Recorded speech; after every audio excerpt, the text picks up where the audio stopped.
Good evening. This is the Select Board meeting for Wednesday, February 23rd, 2022. This meeting is being conducted remotely pursuant to Chapter 20 of the Acts of 2021, and it is being broadcast live and recorded by Milton Access Television. My name is Katie Conlon. I'm the chair of the board. Could all of the board members introduce themselves, please? Arthur, you're on mute, but I saw you say hello. Arthur Doyle, Vice Chair. Mike Zulus, Secretary. Melinda Collins, member. Richard Wells, member. Thank you. And for the last time, our town administrator. Mike Dennehy, thank you, Madam Chair. I think he's got, I don't know what he's got cracked in the kitchen, but it's probably something good. And we also have our interim town administrator, Anne Marie Fagan, and Linda Napoli of the Select Board office with us this evening, and Town Council Kevin Freitag, who's going to join us for a couple of items later in the agenda. Okay, so why don't we start with the Pledge of Allegiance? We'll post our photo of the flag. I pledge allegiance To to the the flag flag To the flag United of States the of United America, States of America, and and to the to the republic republic which for which it stands stands, one one nation, nation, nation, under under under God, God, indivisible, indivisible, with with liberty liberty and justice. and and justice for all.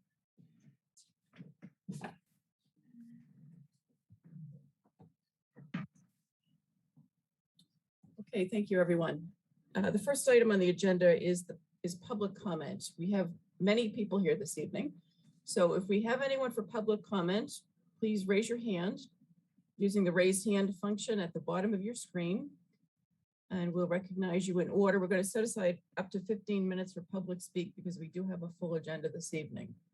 So I do not see any hands raised. I also don't see anyone on the telephone. Wait a few more seconds if there's anyone for public comment. If not, we'll move on with our agenda. Okay, I see one hand raised, Mara Doherty. So Ms. Doherty, you've been moved up to panelist. If you could just unmute and then give us your name and your address for the minutes, please.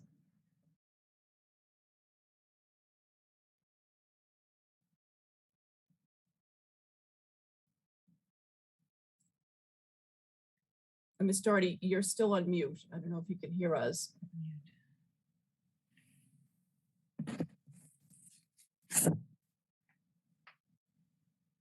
Hello? Yes, we can hear you now, Ms. Doherty. If you could give us your name and address, please, for the record. Sure. My name is Maura Doherty. The address is 177 Canton Avenue in Milton. Thank you very much. And welcome. Thank you. So did you want to speak to the board during public comment? I apologize. I'm not too sure what the public is raising my hand and volunteering for public comment to comment about something that's coming up on the agenda, or would I wait for that? This would be the right time because we don't really have any public hearings on for this evening. So if we did, you could wait until the public hearing, but really there's nothing that's a public hearing this evening. So which item were you here to speak to? Oh, I wanted to just make a comment regarding the digital billboard item, which I believe is number 5. Yes, so this would be a good time for you to speak then. Thank you. Oh, okay. Okay. I completely respect the select board's effort to find new revenue sources for the town. And I completely recognize that this is a very tempting opportunity, given the location in a so-called remote corner of Milton. But the location has far more value to the town for other existing uses. As I said, I am a resident of the town. I'm also a member of the Milton Garden Club. I volunteer in the Shade Tree Committee Advisory Committee, the STAC. And I just wanted to say that this pristine piece of marshland is a vibrant, natural, visibly open part of our town. And its value lies in the very nature of its quiet unbroken, and unlit presence. The Neponset River estuary is a nursery, which is a quiet place by definition, for hundreds of species of plant and wildlife, as well as a natural barrier to flooding. Our garden club has taught a curriculum in the 4th grade classrooms in Milton Public Schools for over 25 years. And we have worked very hard to educate generations of our young townspeople about the historic and current importance of the Neponset River and the related impact of conservation issues, such as stormwater runoff to the town. The proposed Flatley digital billboard would be larger than 2 MBTA buses covered in LED lights and visible to the entire Neponset River estuary, Milton's Hutchinson Field area, as well as our Dorchester neighbors 24 hours a day. This proposed use of the land just flies in the face of all of the values that the Garden Club and conservation-minded town residents, such as myself, have been supporting for many, many years. No amount of money could possibly reimburse the town for this relentless light pollution or the permanent and continuous detraction from the natural landscape. And I just asked the town's select board to consider what this monster billboard would look like. It's certainly not going to be in a hidden, it's not in a hidden part of town, and the billboard itself certainly won't be hidden. I think we risk the character of the town, adding urban blight to our open spaces and squandering precious energy resources. And for what? More advertising? I think once the billboard goes up, it's going to be next to impossible to remove. So I respectfully request that the select board does not consider any further or negotiate for any approval to move this proposal forward to the Board of Appeals for a variance on Milton's sign bylaws. So thank you very much for your time. Okay, thank you very much, Ms. Doherty. Thank you for coming in and for giving us your comments. We have 2 other hands raised, and so we're going to move up Megan Slocum next, and then Maria Lyons. And wait till they both come over. We'll just ask that comments try to be kept to 3 minutes. We only have a few minutes left for citizen speak. Yeah, hi, my name is Megan Slocum. I'm the representative tonight from the Neponset River Watershed Association. And I would just like to quickly speak on the same issue that Maura just spoke on so eloquently. So we sent in a sign-in letter that 18 other groups signed on to, and hopefully you were all able to get that and read it and review the information that we included in it. But I just wanted to highlight some of the key points we made about why we think this billboard shouldn't be put up at 2 Granite Ave. First off, this billboard would be inside the Neponset River estuary, which is a designated area of critical environmental concern. As an ACEC, one of the action items that's supposed to be taken is that billboards should be taken down that are in or near the ACEC. So this would be going directly against that. We also would like to bring up the fact that electronic billboards waste a lot of energy. They use about the same amount of energy in a 24-hour period as 15 homes. And this works directly against some of the climate action goals of the town of Milton. The light emitted from this electronic billboard also disrupts natural cycles and patterns of wildlife, including things like mating behavior, timing of migration, and sleep and predation patterns and behaviors of animals that live there. In addition to being bad for the wildlife, these electronic billboards can also contribute to distracted driving. A recent study looking at the impact of 18 digital billboards along a high-speed roadway in Alabama and Florida found that crash rates were increased by 25 to 28% near these digital signs than control sites down the road. And then finally, I also want to add the fact that the erection of the billboard at 2 Granite Ave would directly impact the environmental justice community in Boston across the river. And it's everyone's responsibility to ensure that new development reverses burden imposed on these historically disenfranchised communities, rather than adding to the burden, which adding this billboard to Granite Ave would do. Thank you for hearing what I have to say, and I hope you take that all into consideration. Thank you very much, Ms. Slocum. Now we have Maria Lyons.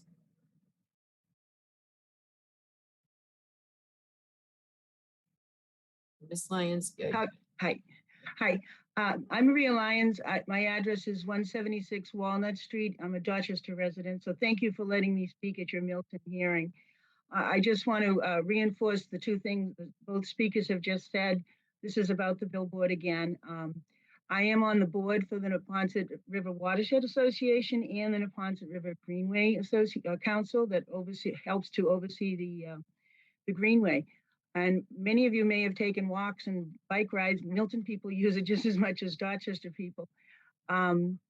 We have Milton people on our board for the Greenway and the NEPRA. But right now, I'm really speaking to you as a Dorchester resident who cares about the environment. This area of the Neponset River, it's, a lot of it's already been destroyed, the marshes. We can't destroy anymore. We have to save what's left. All you have to do is Google about light pollution on wildlife, and you'll find a ton of justifications of why it shouldn't happen, that it's bad. But I don't even want to go into that much because Megan already mentioned it. But as a Dorchester resident who likes to take walks around Pope John Paul Park and Neponset 2 Park and up and down the Greenway, I can't imagine having this in my view. And please turn around and look at it from our perspective. You're telling the people in Milton that nobody's houses will see this billboard, but everyone walking along these beautiful, beautiful parks that we have, and we don't have that many beautiful areas in Dorchester. This is one of our finest areas, and we don't want to have to see this digital billboard in our view as we're walking along, as you can walk along as well in these beautiful areas. So please take that into consideration when you're discussing this billboard.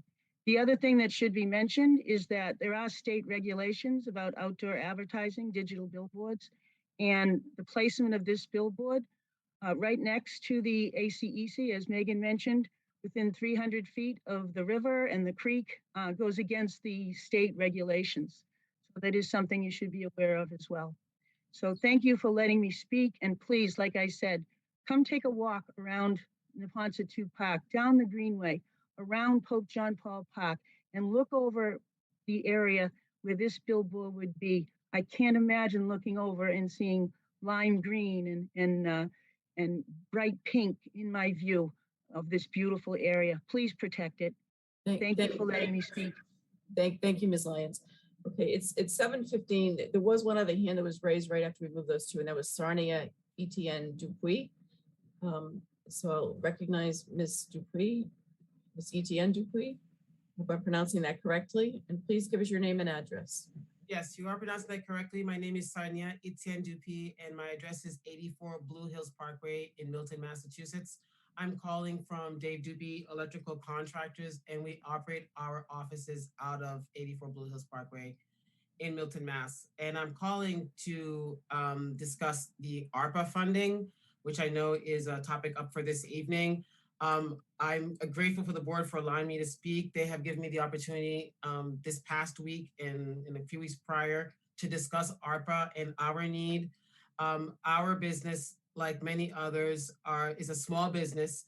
We have, at this point after COVID, less than 5 employees, and we were devastated for an entire year because of what happened with the pandemic. And when I saw that they were getting ready to do the ARPA funding and that they were approving ARPA funding for us, that gave us hope that we might be able to keep our business afloat. So I'm just encouraging the board to please continue to approve the ARPA funding as quickly as possible, because for the past 2 years, we have been working hard to try to rebuild our business. We have a little bit of hope because we're confident with what's happening with the environment, with the COVID numbers going down and mask mandates trying to be removed. but we still need help. And as a resident of Milton for 24 years, I love my town, and I'm hopeful that the town is going to do something to help support small businesses like myself, minority owned, that are trying to do the best we can to try to serve our community. And the minority community was most affected by COVID. And I'm grateful that Milton recognized that and wanted to do something about it. And so I want to encourage the board to not delay on this, but to please move on it quickly because there are businesses that need the help, and we're looking for any assistance that we can. Thank you very much for coming in this evening. We appreciate it. Thank you so much for having me speak. We do have one additional hand raised. If the board will indulge, we'll move Tucker Smith up. This will be the last person to speak at Citizen Speak, and then we're going to move on. And Tucker Smith, I think, has been moved over. Tucker, if you could give us your address for the record, if you could really please keep your comments brief, because we're already over our allotted time and we have a pretty full agenda tonight. Yes, I see you do. Thank you very much for hearing me. My name is Tucker Smith. I live at 1632 Canton Avenue in Milton.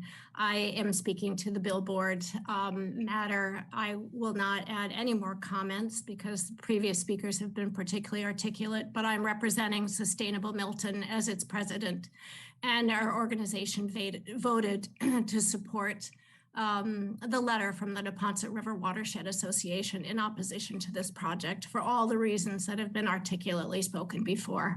Thank you for hearing me. Okay, thank you very much, Ms. Smith. And thank you all for participating tonight in that public comment. So we will now move on to item 4, which is an update from the Massachusetts Department of Transportation and I believe from Dot Joyce's firm regarding the East Milton Deck project, and in particular the schedule and the timing as we move into the spring months. So I'll ask Ms. Joyce if she'd like to introduce whoever will be speaking, and welcome. Thank you for coming in this evening. Thank you, Chair Conlon. Yes, we have a short presentation. I don't know if I can share my screen. I can pop it up. It's 5 slides. It shouldn't take long. Hopefully it answers some of your questions, brings you up to speed. That should be ready. Got it. Yep, thank you.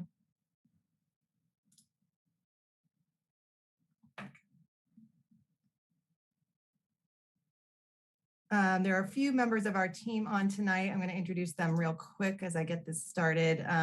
Laura Montiel, she's our resident engineer from MassDOT.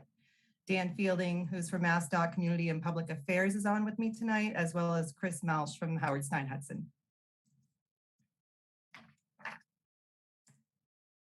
Okay, slide 2. Actually, slide 1. No, sorry. I'm not used to using my own clicker and speaking at the same time, so I apologize. But as many of you know, the East Milton Square Deck project was a multi-year full reconstruction of the roadways, signal infrastructure, park deck, all to improve the safety and function of East Milton Square. The project began in July of 2020, and it included the complete repaving of all the roadways, new accommodations for bike lanes, traffic signal and timing upgrades, the reconstruction of curbs and sidewalks, and an improved public safety amenity space, which is the park itself. The entire project was really intended to reinvigorate Manning Park as a more inviting environment, with the planting of 67 new trees to come, 800 shrubs, 368 perennials. It will also include a reimagined Adams Street crossover for use as a hardscape area for cyclists, pedestrians, and special events. Construction progress, what everybody wants to know is where we're at, right? So since our last formal update to the board in May, the project embarked on its final phase of sidewalk and reconstruction. You can see those areas here. That work is 95% complete in these 5 sections that are highlighted on this slide. They're around the Deck Park. The outstanding work to be finished is the curbing, final touches to curbing and installation of electrical to replace the light poles and light pole structures around the park. You will be happy to note 75% of those lights have already been refurbished and are ready to be reinstalled. In fact, I think the electrical contractors are out there now doing this work, and the remaining poles will be done on a 1-for-1 rehab with approximately 2 weeks worth of work, all weather dependent, of course.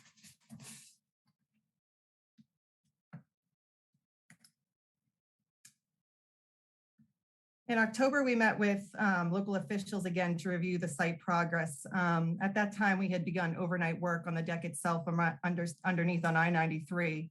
You might remember we had to shut down some of the lanes to do that work. Those repairs will continue in the spring as weather improves. There's also approximately 2 weeks worth of final work to be completed on that section of the project. Also this spring, the project will enter its final phase of work, and that will be inside the park. The reconstruction part of the project will be delivered in May of 2022 on time, with the final plantings and paving to be completed for the beautification of the park by summer. I'm going to turn it over to Chris Mulch now from Howard Stein Hudson, who's going to walk you through some of the updates we had since our last meeting on the parking issue that we had the last time around. Chris? Thanks, Dot. Thanks to the members of the board for letting us give the update tonight.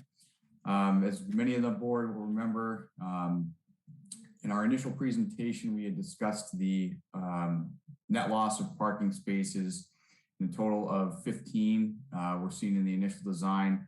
Happy to report that through some efforts in going through some redesign of the pavement marking plan, as well as some minor adjustments to the proposed curb lines around the park and also at the intersection of Bassett Street, we have been able to decrease the net loss in parking to 6 spaces.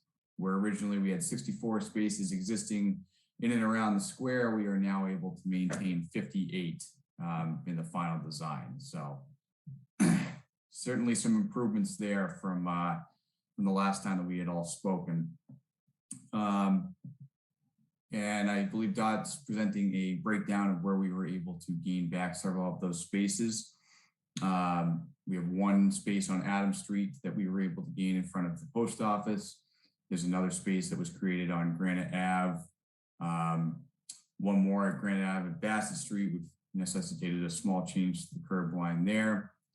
We gained 3 spaces on Adams Street by the fire station by adjusting some of the proposed pavement markings for parking spaces there, and an additional 3 spaces on Bryant Ave. Again, doing some minor adjustments to the proposed curb line and also an adjustment to the spacing shown for proposed parking.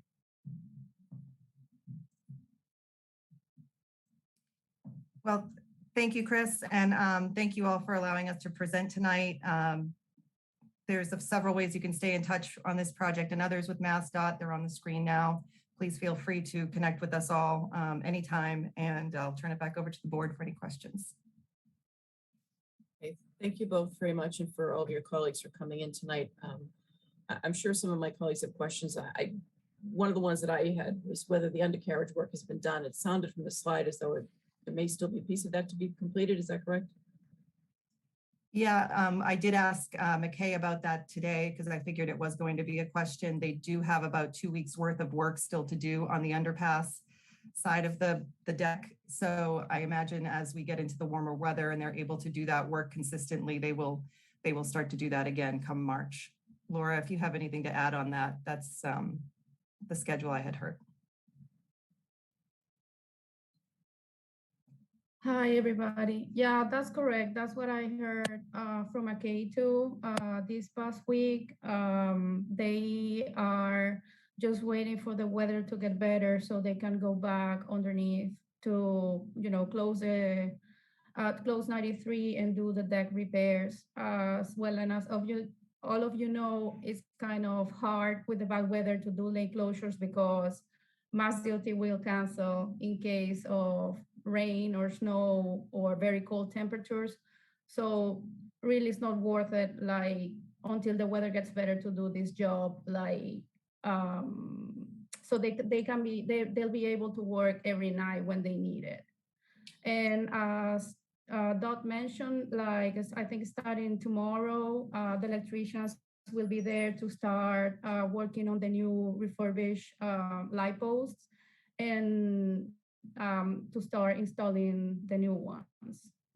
So I think starting now, you're gonna see more activities going on in the area. Well, then that was my next question before I asked the members if anyone has other questions. You know, one of the complaints or the questions that we get a lot is, why does it look like nothing is happening there? The equipment is there. There are a lot of trucks and vehicles and equipment, but we don't see activity. And obviously we've been through winter months, but could you speak to that as to when we might start seeing a lot of activity picking up? And you said May would be the time. Is that when the park itself with all the landscaping, all of that will be done by May? So I can go a little bit on the McKay side of things since I briefed with them this afternoon. But yes, starting as soon as the weather breaks, as Laura mentioned, the weather, we're very heavily dependent on it, especially if we're going to do pavings or anything of that nature. So McKay has been doing as much as possible to prepare for those things. So when we say 75% of the poles have been refurbished, that has been done off-site, so no one has seen it, but they are done and they are in place to be ready to be installed now. So things will move much faster on that front when they do start to get out there again. So you'll see some of that happening intermittently now, but when they do underneath I-93, we will notify you again because we will have to close down lanes. And I imagine that probably won't happen until March sometime when we have a good string of weather that we can do it all at once.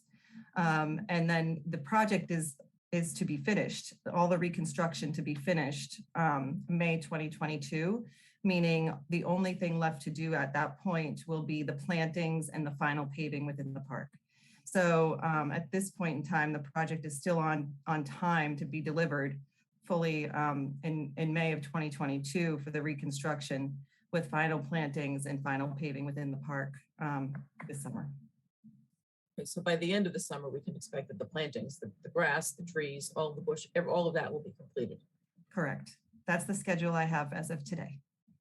Okay, thank you. Does anyone else have questions for Dr. Joyce or any of the other representatives?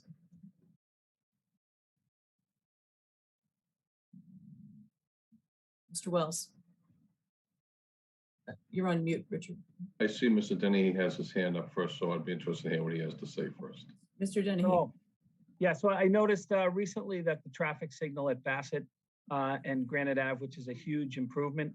It was something that was specifically requested during the public hearing portion of this.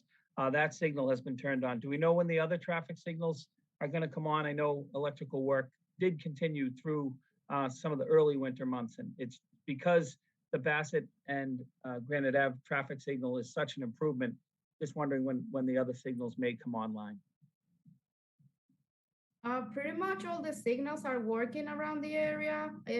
That happened like 2 or 3 weeks ago. So now all the signals are 95% working.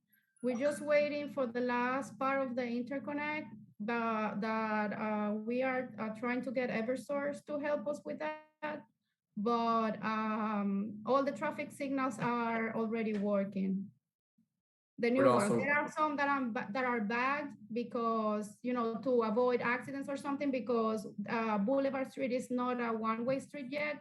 So that's why you see that couple of lights on Granny, on Bryan and Boulevard. They are still with a black bag over there. It's because of that. Okay, I'd also I'd add to that too, Laura, that there will be some of the existing pedestrian signals still maintained until the park is fully operational, Mike. So you will see some of that work continuing on.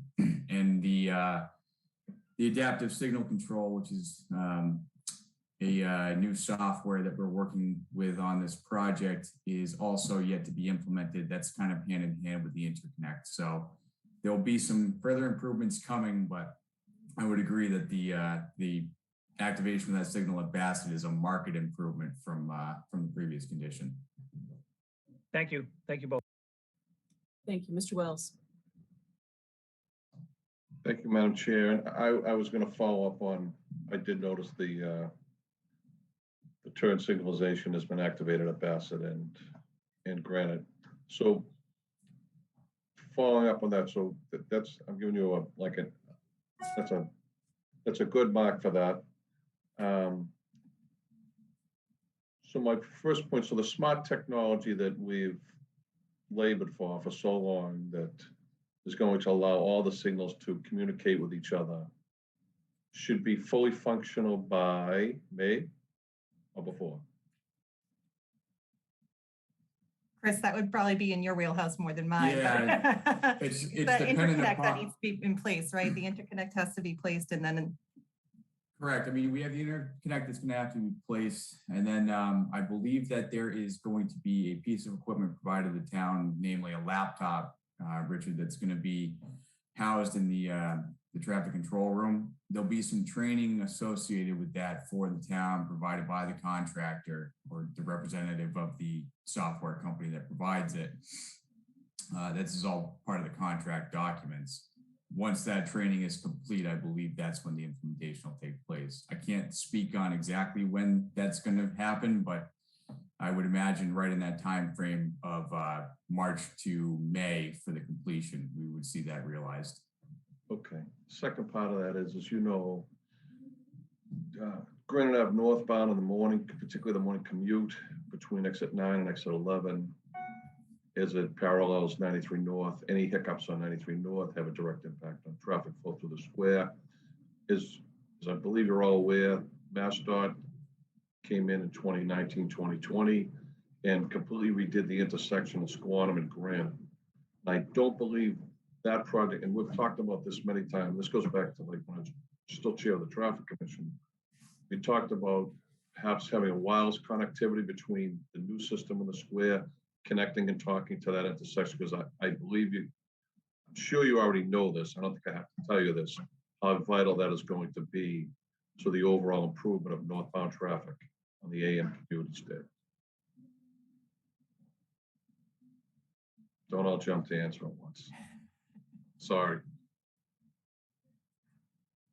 I'm not aware of the scope on that. I have, this, but. That came up, so that did come up. We talked about that at the meeting at the post office.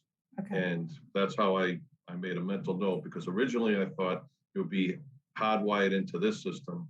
And that's when I was advised, which I can understand, wireless technology, that wirelessly this system could connect to that, because if any person who lives in East Milton, or any person who goes to East Milton on a morning commute, doesn't have to have my background to understand this.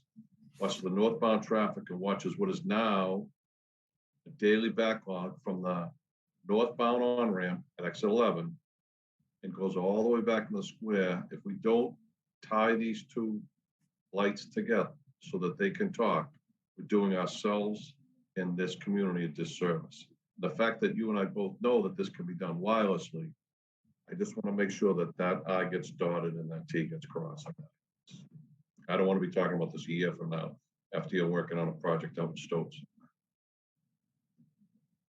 I'm sorry, these are the tough ones I'm hitting. I'm making a note of it because I don't know the answer. So I have one more coming after that one. So this was the lead into it. And I understand this. As Chris knows, I've had a long history with Howard Stein Hudson, going all the way back to the East Milton Parking Committee. As Anne Marie was here this time, will remember. That's really, really vital, because East Milton isn't just a street or a boulevard or an overpass. It's a intricate, you've been working this project for years now. It's an intricate system which has been managed by a archaic signalization system. So that's been one of the things with resident after resident, meeting after meeting, we've hopped on for years, and even me, like I bet the house on this, that this would work. But I do understand the connection and that they need to talk to one another. And so, Dot, to that point, that's what I was told in October.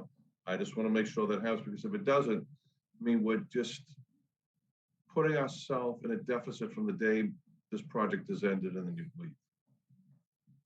And I apologize to my fellow members for taking so much, but this is really critical to this whole improvement, as Mike Dennehy knows very well is what I'm speaking of. So it sounds like, Richard, we don't have an answer to that tonight, but they're going to put it on their list and we'll have a follow-up on this. Did you have another question as well? Yes, I do, which is the last and the big one. So I noticed that our green space experts are not here tonight again.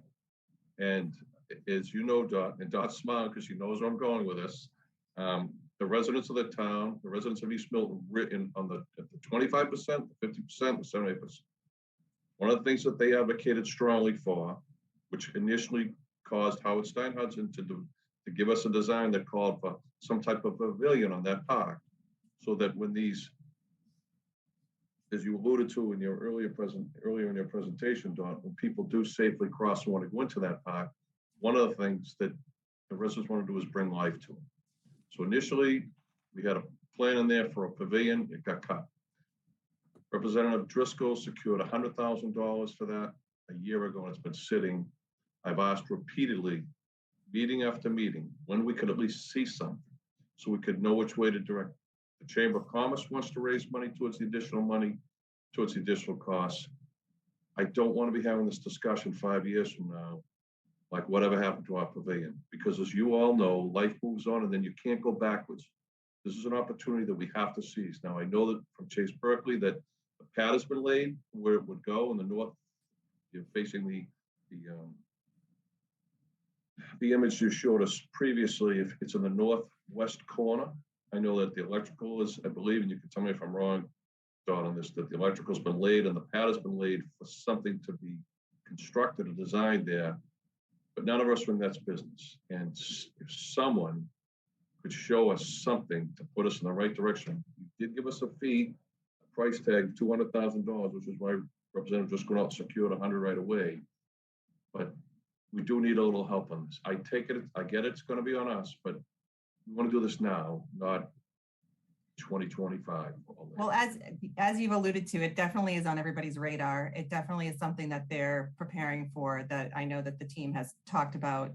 I think conversations are continuing between the team and members of the officials within the town. And so, I think there's a good path being laid, and I think there's some forward momentum. So I don't think there's a final answer for you yet in terms of how and when that happens, but I know that the right people are talking about it. So it seems like you're involved in it. We're all here right now. So if anybody who's here tonight is involved in this, could they please raise their hand and tell me who you are? Because as you know, Todd, I've asked this repeatedly. I mean, when you brought, I can't have it. What's the name of it? Who was the architect? Begins with an H.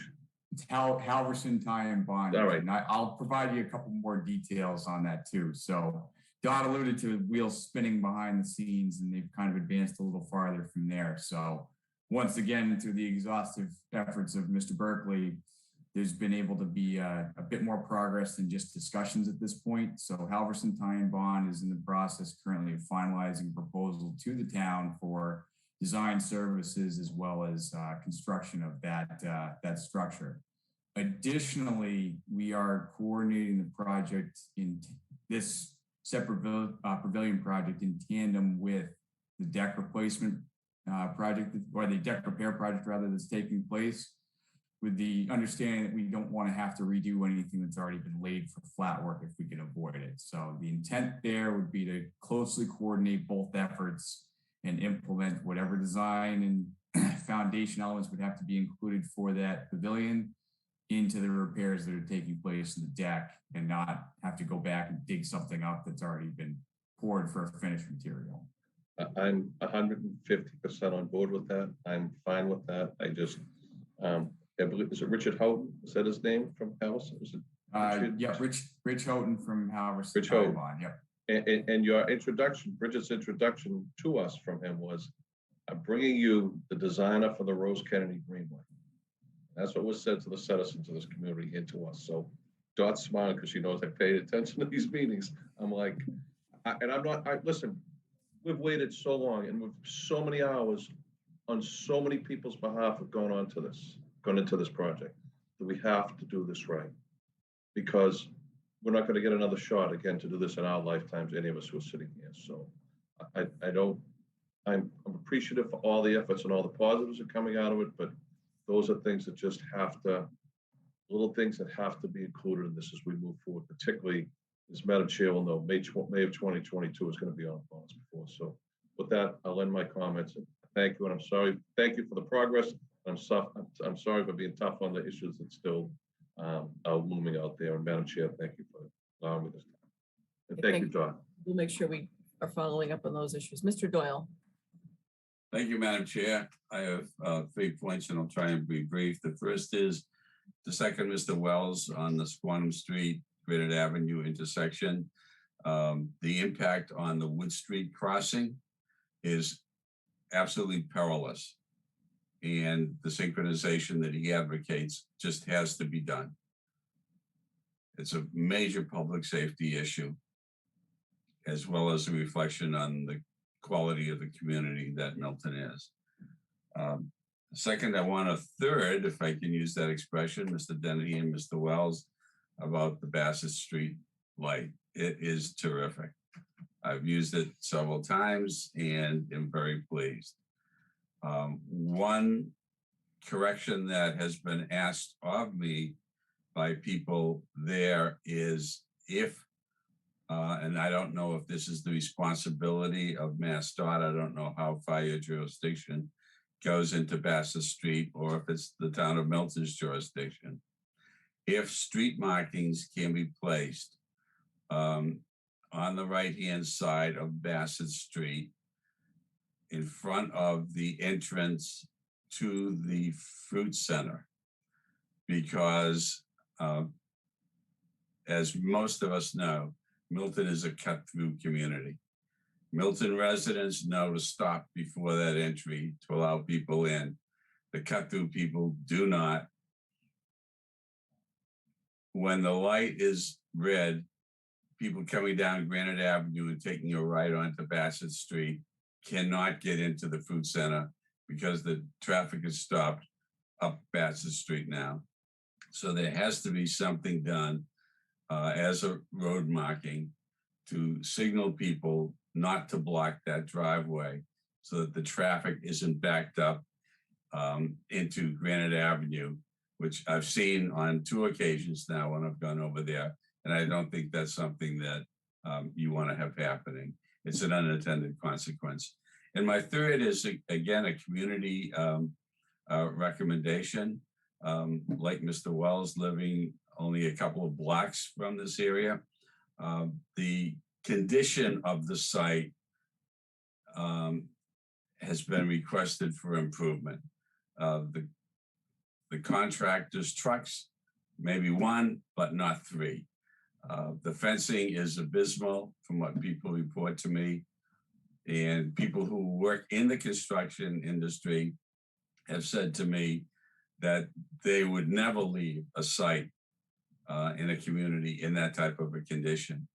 So anything that can be done by Mass DOT to work with the contractor to make improvements during the remainder of the time would be very appreciated by people in the community. So I thank you for listening. Thank you, Madam Chair. Thank you, Mr. Doyle. Mr. Zulus. Thank you, Madam Chair. Thank you, everyone, for the update. Just so I can understand, exactly where we are on the process, what phase are we in of the 4 phases at this point? We're moving into phase 4. So we're near complete phase 3. Moving into phase 4 was the final phase that all the work would be inside the park. Right. Okay. So we expect all the work to be completed outside the park, and then we're going to finish all the work inside the park. And then I think you said, that in May 2022 there was still going to just be planting and paving to do, and how? So how inside the park plantings and then the final paving, because they don't want to do the final paving until all the plantings are in. And so how long do we think that's going to be? I'm trying to get a sense of the timing here. I was told summer, so by summer. So I'm thinking July. Okay. I mean, anything you can do to move it along. I mean, it's the residents, and we have been waiting for a long time on this. It's over. I mean, I've heard on time a couple of times. I would beg to differ. We were told that it would be completed, the first 3 phases, January of 2021, and then it would be completely done May of 2022. That's the wires, that's past now. So let's focus on the future. But anything you can do to keep to that schedule, to make sure we're done by May or done by summer, whatever you can do, would be very helpful, because this has been a long time coming, and it's been a lot longer than certainly anyone expected on our side of things. to that end, I just want a couple of things. Have we been keeping up the weekly updates on eastmiltonsquare.com and the quarterly public meetings? Because I don't know if I missed that. That was beginning the project, in order to keep people abreast of what was going on. I just want to make sure that there's a way for people to know what's going on that and keep an update. We are required anytime there's a change in function, right? So if anybody has to have a change in driving or a change in signalization or a change, we are required to notify. We haven't had one since, I believe, September, when we did the shutdown of the lanes for I-93. We did meet again with the public in a meeting in October, and we just had another meeting with the chamber in, I believe, December or January, like January maybe. I just encourage you to do that because, again, initially it was going to be weekly updates on eastmiltonsquare.com and then the quarterly public meeting. So to the extent that we can keep people abreast of what's going on so that there's no confusion, that would be really helpful, particularly since it's gone on so long. One other question on the parking. When that arose as an issue this past summer, we had some discussions when the 15 spaces seemed to go away, and then we had some discussions about getting back. One of the spaces was going to require, and I think it was a space across from Brugger's at Bassett and across the street from Brugger's at Bassett. And is that one of the spaces? It was going to require digging up some of the existing curbing and some of the existing pavement. And is that one of the 9 spaces? Has that been completed? It was, excuse me, Mike. It was one of the 9 spaces that was included therein. As far as the completion, Laura, do we know if that has been completed? No, not at this time. Okay.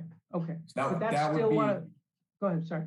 Oh, sorry. I was going to say there is some work still on that side, Mike. It's fairly adjacent as we go along the bridge deck. So I believe that was going to be phased in with some of the other completion and fill-in sidewalk work down around that same area this spring. Okay. Yeah. And is that? Oh, sorry. Sorry, it will be done when they come back to do the rest of the sidewalk panels that we have pending for the new light posts, and because we cannot do concrete during the cold weather either. Okay. So that's why all the concrete that is left will be done when weather gets warmer. And that's going to require pulling up concrete next to that pole in order to put that extra space back in? Yes. Okay, that's what I understood. Okay. Yeah, I appreciate it. Then that's because you all said that those are the 9 spaces, and if those are the 9 spaces, that would be great. And I would just encourage you to move along as quickly as possible, because again, we're a year late at this point, but people are being patient, and hopefully we'll get it done by May or soon thereafter. Terrific. Thank you, Mr. Zulus. And if there's nothing else, then I think we can thank our guests for coming in this evening. Thanks for the updates. A lot of questions that we need to do some follow-up on, but we thank you all for your work, and McKay Construction, Howard Stein Hudson, all of the and MassDOT, of course, and all of the parties involved. Thank you for all that you're doing, and thank you to our residents for all of your patience as this project moves along. Thank you very much. Thank you. Thank you. So we will now go on to item 5, which is a discussion regarding 2 Granite Avenue and an LED billboard proposal from the Flatley Companies. I believe we have attorney Ned Corcoran with us and possibly a representative of the Flatley Company. So we'll move them up as panelists.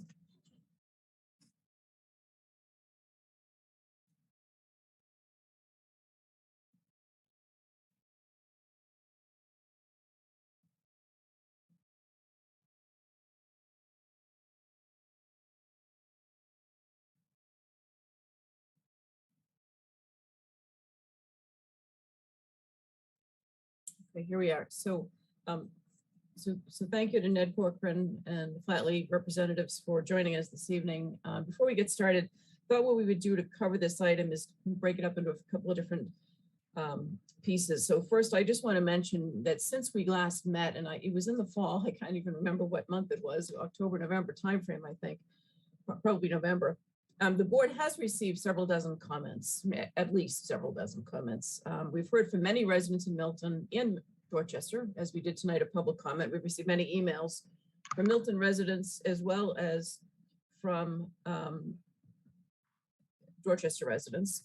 We've received a letter from the Neponset River Watershed Association, the Cedar Grove Civic Association, and Boston City Councilor Frank Baker, all in opposition to the billboard proposal.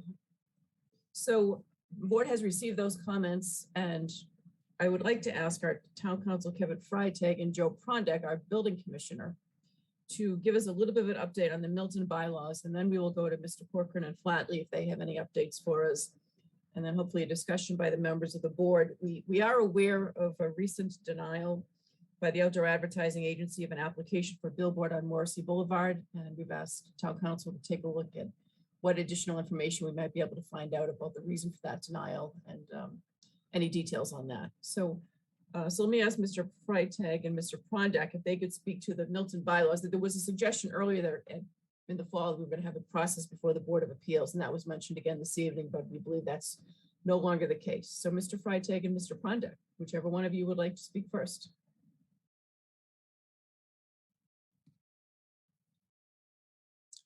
Madam Chair, I'm happy to speak first if you like. Thank you, Mr. Freitag. Thank you, and Mr. Prondak, if there's anything that I get wrong, please jump in and correct me. So, Madam Chair, you asked us to take a look at this question of billboards in Milton, and Mr. Prondak and I have. There are a couple different sections of Milton local laws that address this issue. You should know that in the zoning bylaw in section 3, which includes use and regulations, billboards are not permitted at all. They are prohibited in residential districts. The next piece of the Milton local bylaw that affects this particular issue is the sign bylaw that was passed just a few years ago. But what's important to sort of point out with regard to that particular sign bylaw is that it only seems to relate to advertising signs which are erected and maintained as advertised goods, services, or businesses offered or conducted on the premises. And it is our understanding, Mr. Prondak is in the process of confirming with the applicant here that the sign that is proposed at this site is not actually going to be advertising goods, services, or businesses that are offered or conducted on the premises. So that being the case, the sign bylaw that Milton has in place doesn't pertain to this particular billboard or any billboards in Milton. What does govern the use of billboards in Milton is Chapter 9 of our bylaws. And specifically, Chapter 9 of the bylaws sets forth at least 3 areas in which billboards are not permitted. And those 3 areas deal with the location of the billboard in relation to, generally speaking, parks, or in relation to public ways, or it sets some prohibitions regarding the number of feet above the ground that the billboard has to essentially be placed. In any event, the applicant has provided us with a proposal which identifies where on this particular parcel the sign would be located, and it appears that it meets all of the what I would sort of call setbacks that are set forth in the billboard bylaw. In other words, the billboard bylaw would not prohibit this sign based on the various provisions of the billboard bylaw and the setbacks that are required there. So what that means then is that the applicant here, as far as the local laws are considered, has an opportunity to perhaps to build this sign subject to approval by the Outdoor Advertising Agency, which is a state board that has actually already been referenced once tonight by one of the folks that called in for public comment. That agency is the state agency that considers and reviews applications to build these types of billboards. I've reached out to that agency as recently as this afternoon to better understand what that process would be from Milton's perspective. In other words, what role could Milton residents play in that hearing process, and what role could the select board play in that hearing process? But in terms of, just to summarize, the local laws that potentially could be relevant to this particular billboard,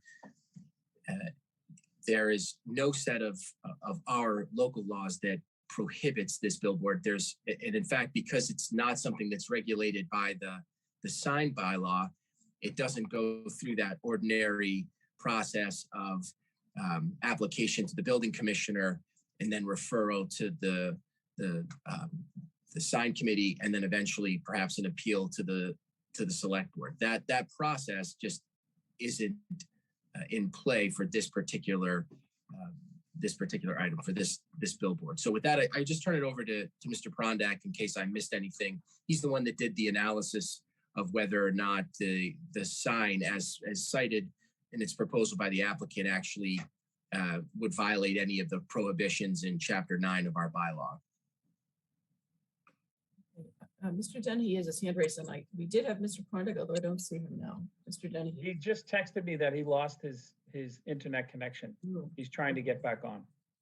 Let me see if I see him in the attendee group. Okay, we'll watch out for him and move him up once he comes back in. Okay, well, that's helpful. Thank you very much to Town Council. So while we're waiting for Mr. Prondak to come back on, why don't we ask Attorney Corcoran and Flatley representative if, and I'm sorry, I don't know your name, so I'm just referring to you as the Flatley representative, but perhaps Ned can introduce you and we can see if there's any, after you speak, if there's any questions or comments. Mr. Corcoran.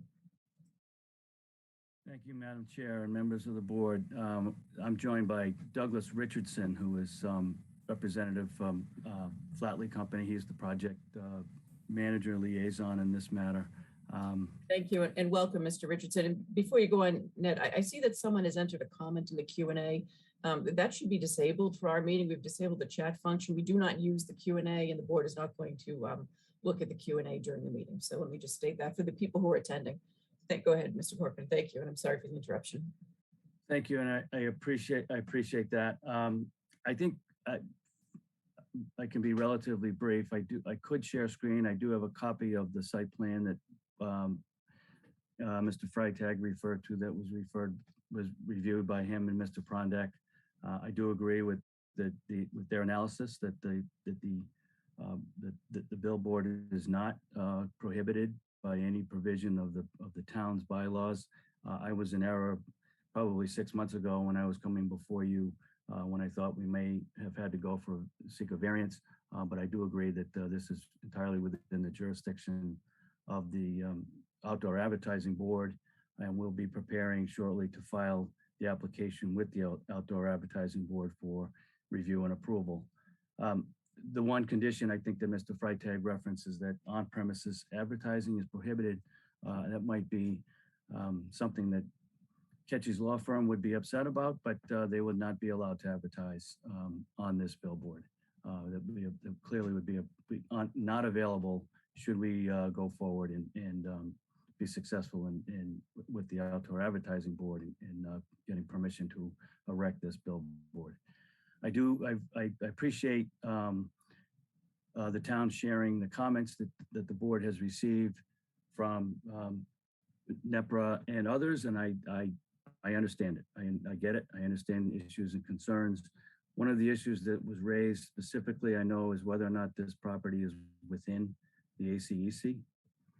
This property was specifically excluded from the ACEC when the ACEC was created, because it was property that was subject to redevelopment at the time that the ACEC was being redeveloped. This property is referred to as a pocket of upland, and the ECAC line goes completely around this property. And this property, as you know, contains a large building, commercial building, with a large surface parking lot. The building actually sits on stilts. Most of the property is impervious surface.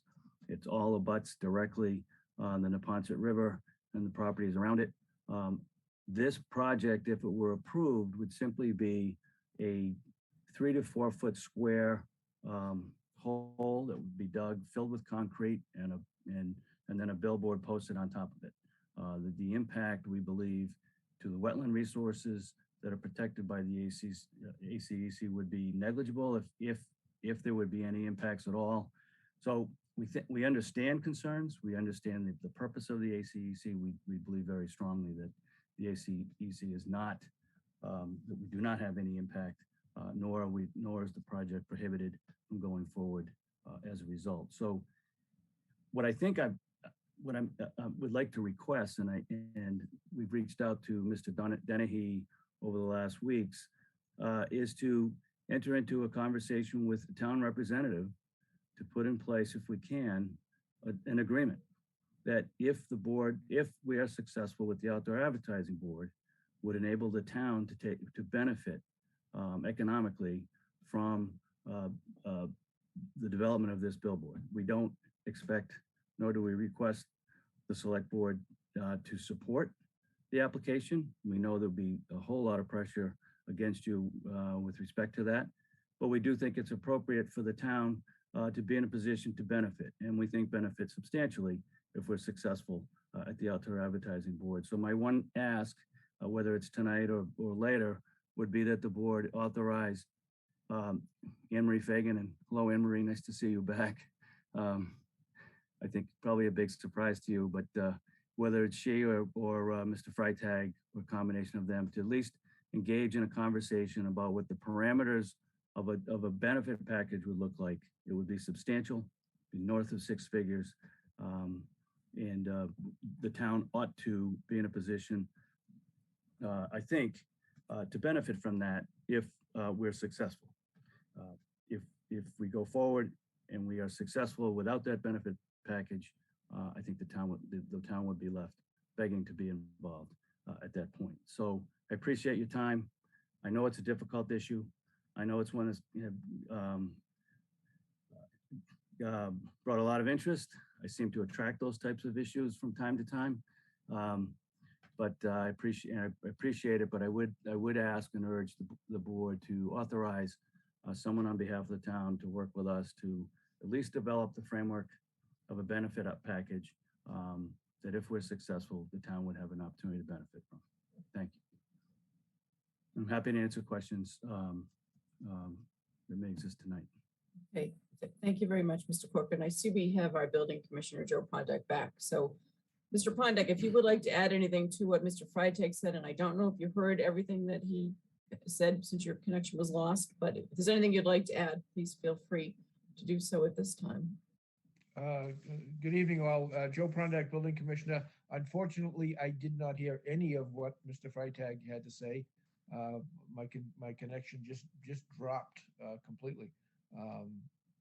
Other than that, he did review with us the existing sign bylaw and chapter 9 of the bylaws. So he's briefed us on those bylaws. Yeah. I probably don't have anything to add other than to reiterate what Mr. Freitag said, in that you know, if it's off-premise advertising, it falls under chapter 9 of the general bylaws. If it were for some reason on-premise advertising, then it would be subject to the zoning bylaw.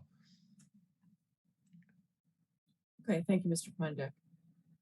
So discussion, does any member of our board have any comments or discussion or questions for the applicant or town council or Mr. Freitag, Mr. Prondak? We have this on for discussion and an update tonight. We do not have this on for a vote or any action, but we could put it on if we wanted to have a follow-up discussion of any action. We could put that on our agenda for March 9th, which is our next meeting. And before I go to Ms. Collins, I just want to say again for the people who are watching, the reason we don't use the Q&A function is for the open meeting law and public records purposes, and that function should be disabled. So we're going to just confine our discussion. We also do not have comments from people who are attending the meeting. This is just the board's discussion. We did hear from several people at public comment this evening, and we can thank them for their comments. Ms. Collins. Thank you, Madam Chair. I just wanted to clarify with Mr. Freitag. that you said you were waiting on an answer from the Outdoor Advertising Board as to how our board and the residents can participate. Is that right? Yes. Okay. Great, thank you. And thank you, Madam Chair, for suggesting it for the March 9th meeting. I think that would be very helpful. Thank you, Ms. Collins. Mr. Wells. Mr. Wells, you're muted. I apologize. Thank you, Madam Chair. I agree with my colleague, Ms. Collins. I think that we should bring this back on for discussion and perhaps about it. So it appears to me, if I'm correct, listening to both Mr. Prondick and Mr. Freitag, that the application process for this is to the state and not to the town of Milton. Am I correct? Yes. Okay. So I do think, because of the significance of this, going to Melinda's suggestion of putting this on, it might be prudent for us to have Anne Marie assigned to this to monitor this one way or another, as to A, when and if our input or any resident input would take place, and B, as to the reality of this, how this is going to take shape. Because this is definitely something that I can't think historically of this board or a prior board being involved with someone has applied to this agency. Maybe you do, but I don't. The other senior member, you've been here the longest, Madam Chair. Certainly not in the last 9 years. I can't speak to everything that happened before them, but my understanding is, we don't have any billboards in town, right? So my understanding is this is the first time that this issue has come forward. Mr. Freitag, I know, consulted with John Flynn, our former town council, and I believe, correct me if I'm wrong, Mr. Freitag, I believe Mr. Flynn was not aware of the bylaw, the existing billboard bylaw, which I think was written a very long time ago, at least before the sign bylaw was revised in 2017, being an issue or brought up as something for the town to consider. That's correct, Madam I Chair. agree. So that's my final, is I think that we need to monitor this very closely and not to put weight on Anne Marie immediately. This is like uncharted territory for us. I'll leave it at that for tonight. Okay, thank you, Mr. Doyle. Mr. Doyle, you're not muted. Thank you, Madam Chair. My apologies. It's not uncommon for matters of this nature, which are proximate to conservation areas, to have information sessions for the Milton Conservation Commission. Maybe Mr. Corcoran can refresh us as to whether or not that has happened. If not, I just wanted to say that I'd suggest two things: that the next meeting of the Milton Conservation Commission will be held on March 15, and that maybe some information about this project in advance to Chair John Cannon might be helpful as well. Thank you, Madam Chair. Thank you, Mr. Doyle. Mr. Zulus. Thank you, Madam Chair. As it seems that this board, and perhaps no arm of town government, has authority to say yay or nay to this, it seems to me that this board is going to have to make a decision, and that is to suggest or to go down the route that Mr. Corcoran suggested, which is to not support but not oppose, and perhaps cut a deal for a benefit, or to oppose with the outdoor advertising agency. Seems to me that's probably the decision. Do we not support it and cut a financial deal, or do we oppose it? Do we actively oppose it with the outdoor advertising agency? And perhaps that's something that we can discuss on March 9th. Okay, thank you. I mean, we could certainly discuss it this evening if anyone wishes, or we could discuss it on the 9th, or we could discuss it tonight and vote it on the 9th. We do not have a vote on our agenda this evening, but we certainly could have a discussion. Mr. Wells.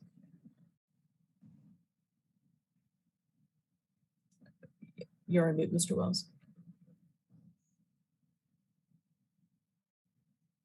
Thank you, Madam Chair. I'm talking an awful lot tonight, which I don't want to do, but I just want to make one additional comment that we haven't talked about. I think we've heard very strongly from many of the residents and our adjacent neighbors, our neighbors in Dorchester. I think all of us that are involved in government in this town, be it this board, the warrant committee, the town meeting, school committee, all of our department heads, our outgoing town administrator and our new returning interim town administrator, the extraordinary pressure this town faces every year to balance a budget. So it's not like we're just looking to say, oh yeah, let's go do this. I think when someone comes to us a proposal that could have significant positive financial impact to the community, I think we have to listen. I think we do have to do that. None of us, especially when I speak for myself personally, coming from a whole career in public safety, protecting people, but for all of us, none of us want to harm or hurt this community in any way, shape, or form. But in this aspect, we did have to listen and to the residents that have voiced, we're not trying to harm or hurt anything, an insect, blade of grass, a person, someone's livelihood. But the pressures that you know, Madam Chair, that we face each and every year are really significant. And I think it does behoove us to at least listen and monitor this. As Mr. Zulus noted again about the financial benefit, I think we have to at least listen to it. So thank you, Madam Chair. Thank you, Mr. Wells. Mr. Zulus. Thank you, Madam Chair. Invited by you to discuss, I will say that given the arguments of the Neponset River Watershed Association, Sustainable Milton, our neighbors in Dorchester, which I think it's important to consider their concerns, and our residents. I'm inclined to oppose this with to the extent that we can, and I'm sure that we can, with the Outdoor Advertising Agency Board. And that's my inclination at this point. Perhaps we can have a more fulsome discussion on the 9th, but that's my inclination, is that this board should take an active stand to oppose this. Thank you, Mr. Zulus. Speaking as one member of the board, that was my inclination as well. When this proposal first came to us, I agree with Mr. Wells that any proposal for creative financing and revenue generation is something the board has to consider, and we even discussed it back in the fall as a creative way to raise some additional revenue. So I think considering we did have Mr. Dennehy, the town administrator, reached out to the town of Weymouth. What we've learned is that Weymouth has bylaws in place that do not apply in Milton. So it's a really apples and oranges comparison. But Mr. Dennehy did do the follow-up with the town of Weymouth and did some due diligence to find out about their experience with a billboard. And what I took away from the meeting in the fall was that this is a uniquely situated area that we're not going to have a lot of impact on the Cortlandt Circle and the Thistle neighborhood. But what we've since heard from a lot of residents is that our neighbors in Dorchester are going to be able to see the sign. And we've heard a lot of environmental impacts. And for one, I found the Neponset River Watershed Association's letter to be very persuasive. And I know there's a dispute. Mr. Corcoran says it's not within the ACEC. The association seems to think that it is. Whether it is or it isn't, we should get the answer to that and find that out. But there are environmental issues outside of that, whether it is or it isn't. So I thought the environmental concerns that were raised by residents as well as by the Neponset River Watershed Association were persuasive. So I am also inclined to not support and to oppose the billboard at the state level if and I do want to hear more from Mr. Freitag what the process would be, so we can get that information prior to our meeting on the 9th. Ms. Collins. Madam Chair, I just wanted to say thank you, first of all, to the Conservation Commission. I found the presentation by the experts that they hosted to be very informative, all the additional information as well. And I found that extremely compelling. And if you look at the fact that I'm hoping we're going to put our climate action plan on the March 9th agenda as well, we really need to start taking this seriously. If we're looking at making our community as green as possible, then we have to look at what kind of impacts we're inviting in via development. So I'm inclined at this time as well to oppose it, even though it's very hard to let dollars go by that we desperately need, but there's a lot more at stake here. And also hearing that our neighbors in Dorchester would be affected. I'm very grateful that the word got there, and it makes me wonder how we can do better around communicating in the future with our neighbors. Thank you, Madam Chair. Thank you, Ms. Collins. Mr. Wells. Thank you, Madam Chair. I agree with both Melinda and Michael on this as far as the opposite. I only wanted to make the point on the financial part as to people understand how important this was, but I think I was almost going to make a motion after Michael spoke. I think perhaps we want to wait. I think we have time. I'm referring to Kevin Freitag here. I think we have time. I think whatever we do, I think we need to do it correctly. Specifically, I want to be a terra firma, know exactly where we are, to what lengths we can go and how we can do. So that's just, I think, and I asked this of Kevin, do you believe, Kevin, we have time to do this? This isn't something that we would have to do tonight. Mr. Wells, just so I understand your question, do you mean, do we have the town of Milton or the select board have time to petition the outside advertising board? Yes. Either or, both. I think both. I think the residents who paid such close attention to this would want to know what they can do in this, how their voices can be heard, as well as the timeliness or the most effective manner in which we might take action as a board. I think the answer to that question has to be yes, because my understanding is that the applicant has not yet filed with the state. And so to the extent that there is a clock that would begin to tick upon that application for public participation, that clock hasn't even begun to tick yet. Okay. That's all I needed to know. Thank you, Madam Chair. Thank you, Kevin. Thank you. Anyone else this evening? Okay, then why don't we put this on our agenda for March 9th for follow-up? And by then we should have some information from Mr. Freitag about process and the state process before the Outdoor Advertising Agency. And we'll put it on for discussion and potential action to support or not support. So we'll figure out the language, but that will be the substance of it. So is there anything else? I'm seeing nothing. Then I want to thank Mr. Corcoran and Mr. Richardson for coming in this evening. We appreciate your time, and I thank all of the people who have written to the board or called and or appeared this evening to share their thoughts. Thank All you right. for your time. Thank you very much, Mr. Corcoran. Good night. Okay, we are now on to item 6 on our agenda, which is search for the town administrator, the next town administrator. And we have 2 items on the agenda. The first is to select the screening committee. The second is to talk about the procurement of consultant services. We're going to have Mr. Freitag come back and join us for that. The first item, though, is the selection of the search committee.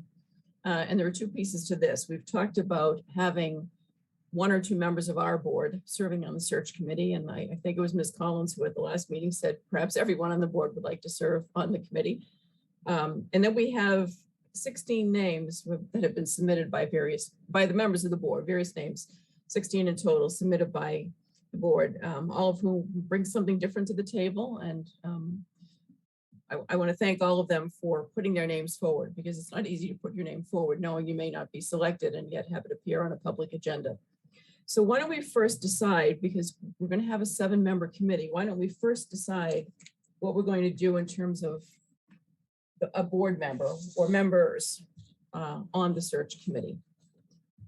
And I think I'd like to start this out by saying that although I would be under normal circumstances or other circumstances interested in serving on the committee, because I only have 2 months left on the board, I'm going to ask my colleagues not to consider me for the committee. I do not wish to be considered for it. I think what's most important for me over the next 2 months is to work with the interim town administrator, Anne Marie Fagan, on some of the things that we're trying to finish up and get us into town meeting and the warrant to the printer and all of those very important things. So I would rather not be considered for the committee, but I know that other members of the board would. And a couple of members already have their hands raised. Mr. Doyle. Thank you, Madam Chair. I will join you in expressing an interest in not being considered for the committee. My related feeling is that any member or members of the select board who serve on the committee might be continuing members of the select board come the April elections.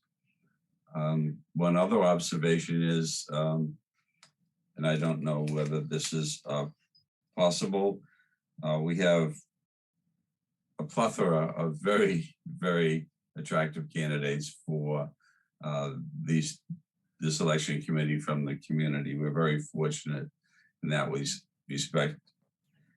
I was wondering if we might consider having 7 citizens joined by 1 or 2 members of the select board for a total of 9. We have plenty of other committees in the community that have 9 to 11 members on them. And I just passed that along for consideration. Okay, thank you, Mr. Doyle. Ms. Collins. I just wanted to note that I am not looking for a nomination either, Madam Chair, so thank you. Okay, so 3 members of the board have opted out of serving on the selection committee, and we have Mr. Doyle's issue on the table about whether we should consider making the 7 from the group of appointees, whom we will get to next, and either adding 1 or 2 of our members to increase the size of the committee. Mr. Wells, your hand is raised.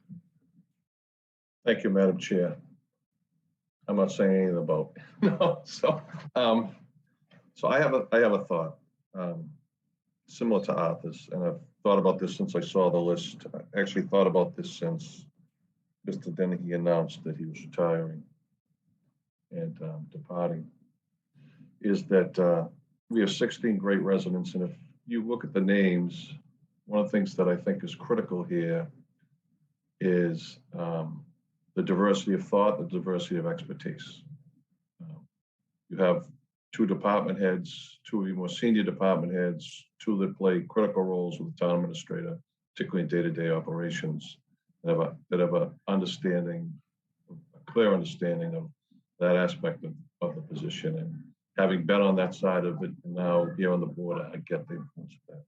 You also have several from boards, past and present boards, both on the school side and as well as other boards, the planning board, things like that. That is a total different dynamic that involves the day-to-day workings of the town administrator. And you have citizens that have been involved in various committees. So one of the things that I think that we should do is we should break down our selections so that we are inclusive of all of them, so that we have representation from our senior leaders, representation from other boards that the town administrator is so critically involved with, as well as the schools each and every day, and as well as the select board. So I had broken it down into this way as to having at least one department. Before we get into that's number 2 on the agenda. The first one really is to select a member of our board. Okay. Because that's going to determine how many people we can pick from the group of 16.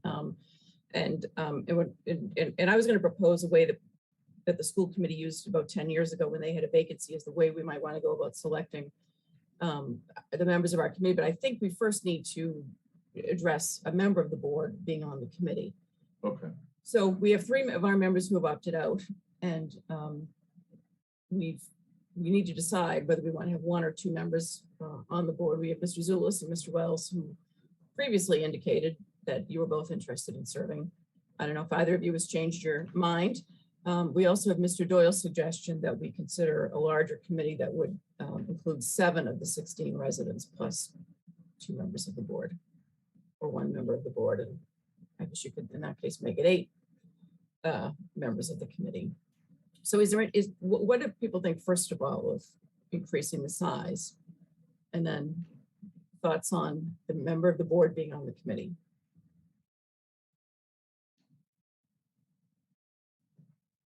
Madam Chair, Mr. Wells. I just worry about 9 being such a big committee. That's my only concern. Okay, thank you. Mr. Azulis. I agree with that generally. You know, before Arthur mentioned it, my inclination was because of what Richard mentioned of having a broad range of input, that we would only need 1 member of this board, and then that would open up 6 other slots among the names that we have listed. I think Arthur's idea has all his ideas, has merit. If it is the view of the board that we should have 2 members here, and then that would open up to 7, because I do think we should have an odd number, just in terms of committee work. It should be 7 or 9. It shouldn't be 8. So, so I think if we want to open it up to 7 members, then I think we would go to 9, and that would open it up to 2 here, and Richard and myself who've expressed an interest. So, you know, I don't have my sense is, like Richard, that 7 members would be better, and then 1 member of this board would be better. But I think 9 and 2 is workable as well. Wouldn't be my preference, but I'm certainly not opposed to it. Ms. Collins or Mr. Doyle? Well, Ms. Doyle's already made the suggestion. Ms. Collins, did you have any thoughts on that? Thank you, Madam Chair. I'm still mulling. I'm always concerned about scheduling. And this group needs to move very quickly. And I know that we acknowledged that it's possible that every person won't be able to make it to every meeting. So, you know, I don't see a problem there from that perspective. You'd have more people likely to make it to meetings. However, it just the scheduling aspect, since they have to move so quickly. But I am going to say, I'm going to have a very hard time choosing from among my 2 colleagues, because they both have such different strengths. So that's what I really like about Mr. Doyle's proposal, is that we don't have to think about that. Because every time we choose someone for the committee, it will shift, you know, sort of, okay, well, who do we think will be a good fit with all these other people? They're all wonderful. So so I haven't said anything definitive, and I apologize, but I am concerned about 9. My preference would be for 7, although I could be persuaded to get to 9.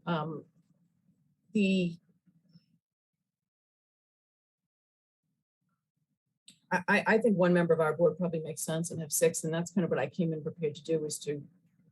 But let me just jump ahead for a minute to what I thought the theory might be, without naming any names. So I thought the practice we might want to have, and I just want to give an anecdotal story. 10 years ago, Mr. Zulus and I both applied to be on the school committee after there was a vacancy. Everyone will remember that our former member, Dennis Cohane, had been a school committee member, was elected to the select board, and that created a vacancy on the school committee in 2012. And the school committee said, we're going to advertise it, we're going to interview people. And they interviewed 10 or 11 or 12 candidates. And the next week, the school committee met, and each one of them said, each one of them would name their top 4 choices, and they'd see how many votes people had. And then they would kind of narrow the field that way. And I was someone who received no votes. I want to say that because I want to assure anyone whose name is on this list of 16 that if you're not selected, we are still very grateful for your willingness to serve and your willingness to put yourself out there and be considered for it. And everybody does bring something to the table. Mr. I don't Zulus? think I don't think I get any votes either. Kate. No, I checked the minutes. You got 3 votes, but Oh, oops. there were 2 people who Oops. people who got 4 votes and Do we have a time limit on this debate? a lot of people got 1, 2, and 3. And then what the school committee did was they said, okay, we have two people with 4 votes. Those are our 2 finalists. And then they selected from there. But they started with each person naming 4 candidates. So an idea that I was going to put out to our board when we get to number 2, once we know how many of our select board members will be on the committee, is for each of us to name a slate of, say, 6 or 5 if we have 2 select board members on the committee. And then there may be 1 or 2 candidates that each one of us has already got on our list, and we know clearly those people should be on the committee because they have everyone's support. And then maybe we just go down and we kind of narrow it from there. We figure out how to balance this committee with different perspectives. We talked at our last meeting about we wanted some representation from the schools because that's such a large part of the budget. We said we wanted to be have an equity and inclusion perspective represented, which we always want to make our committees diverse, so that's not really anything unusual. And we also, someone suggested a town meeting member, and we have several town meeting members on the list as well. So that's what I was going to propose to the board is we select a select board candidate and then we select 6. But if we choose to select 2 select board members, we would then pick 5 if it's a 7-member committee. So it sounds, from what I heard from the comments, it sounded as though we had several people who, I think 4, who thought keeping it at 7 might be the way to go here. I don't want to misstate anything, get that wrong. Mr. Wells. So I'm trying not to jump ahead, but to your second part, as far as going down the slate, I'm similar. I just have it broken down into, as I started to go by categories with trying to be inclusive of all of them. So, but we can come back to that. Okay, so are we staying at 7?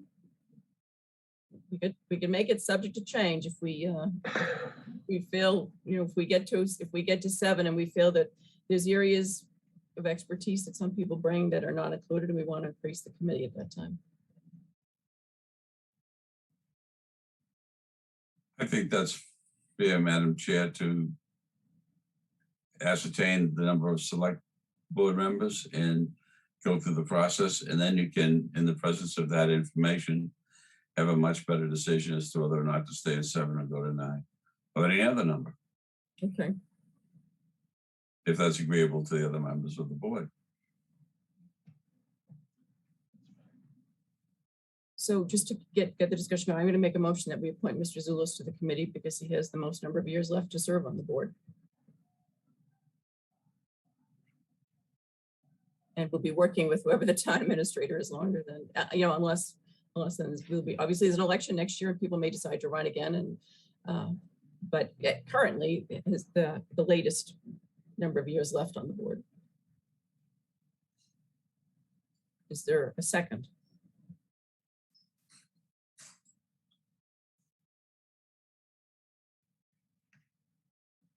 I'll second, Madam Chair. Any discussion?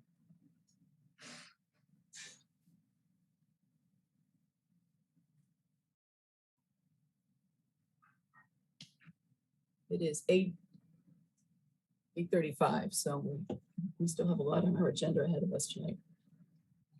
Any discussion on that motion? Mr. Azulis, you're still willing to serve? I know you both expressed an interest, and we can talk about whether we want to have 2 members, but I want to at least get the ball moving here. Yes.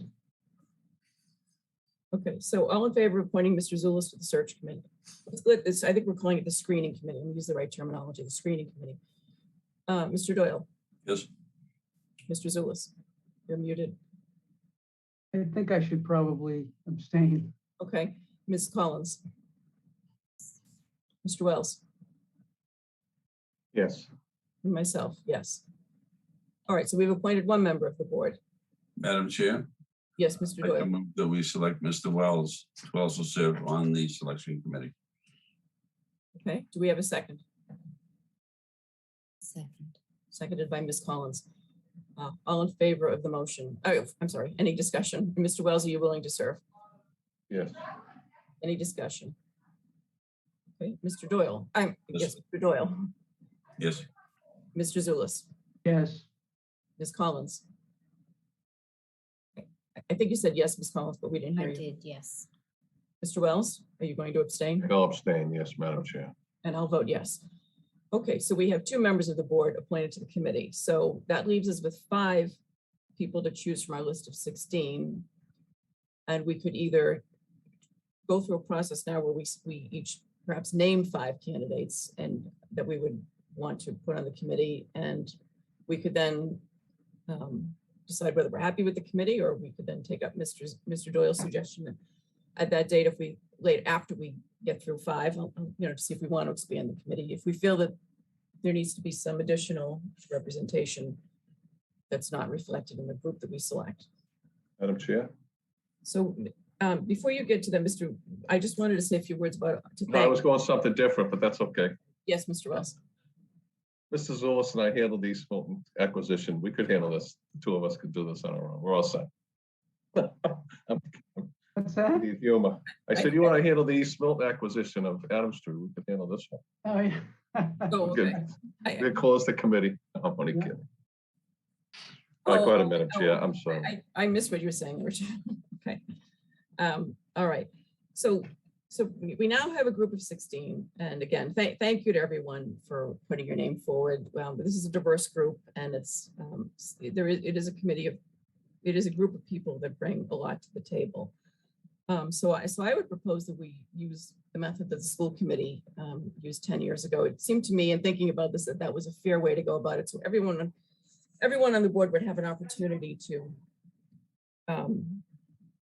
propose names and to share who their slate would be, and then we can learn from each other and compare how our candidates line up with all of our colleagues' candidates. So I thought we might, if we go in order, I thought I might speak first as the chair and go through my list, and then we can go to Mr. Doyle, Mr. Zulus, Ms. Collins, and Mr. Wells, and then I wrote up a little list, so I'm going to keep tally of all names. Is that process agreeable to everyone? That we'll all put forward some names, all of us having nominated some of these candidates.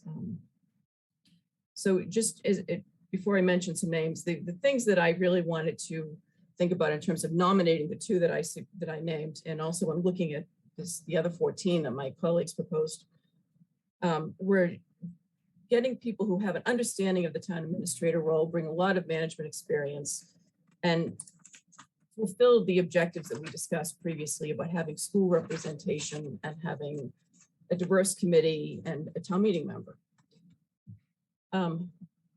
We do have in this group of 16, we have 3 current town employees, and we have 1 person who served on the 2016 selection committee.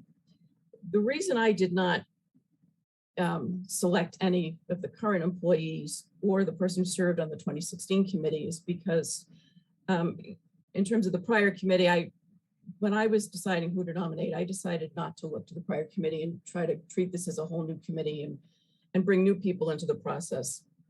The current town employees, the concern that I had was that 2 of them are department heads who are direct reports to the town administrator, negotiate their contracts with the town administrator. And while they are stellar department heads, it seemed to me that that would not be, in my view, and it's only my opinion, would not be good to have people who are going to be directly reporting to the town administrator on the screening committee. So that is the reason that I did not choose them. It's certainly not a comment on any ability or what they might contribute to the committee. And I recognize that others may have a different view on that. Clearly, 2 members of the board, I believe, at least had suggested, or perhaps more, since we have 3, suggested those candidates. So there may be divergence of opinion. So the people that I would nominate would be, and I'll just go through them alphabetically according to this list. So we're doing 5. People that I would put on would be Deborah Felton, because she's a town meeting member, has significant management experience. I had an opportunity to serve on the board of directors at Fuller Village for a couple of years. Deborah is a very highly regarded and capable manager. She's also a longtime community participant and has been involved in many activities in town. My second choice would be Pat Lattimore, because of her experience as a COO, a CFO, significant management experience. I think she has a fantastic background and could really contribute a lot to this committee. She's also the co-chair of our Equity and Justice Committee. My third choice would be Barbara Martin. And the reason I selected Barbara is because as a former employee, I think the employee perspective, as Richard started to mention, is important, but I think a former employee who knows the role, worked for 2 town administrators, can bring the employee perspective without having what I perceive as the potential conflicts of current employees.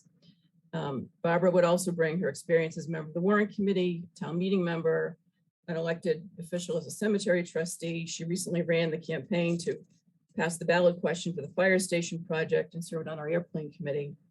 But in addition to that, she has a lot of management background, both as a CFO of a broadcast production company and in retail sales for over 20 years. And we all know that public interfacing with the public, which is very similar to dealing in retail, is a key component of the select board office, the town administrator's role. And so I think that she brings very unique experience that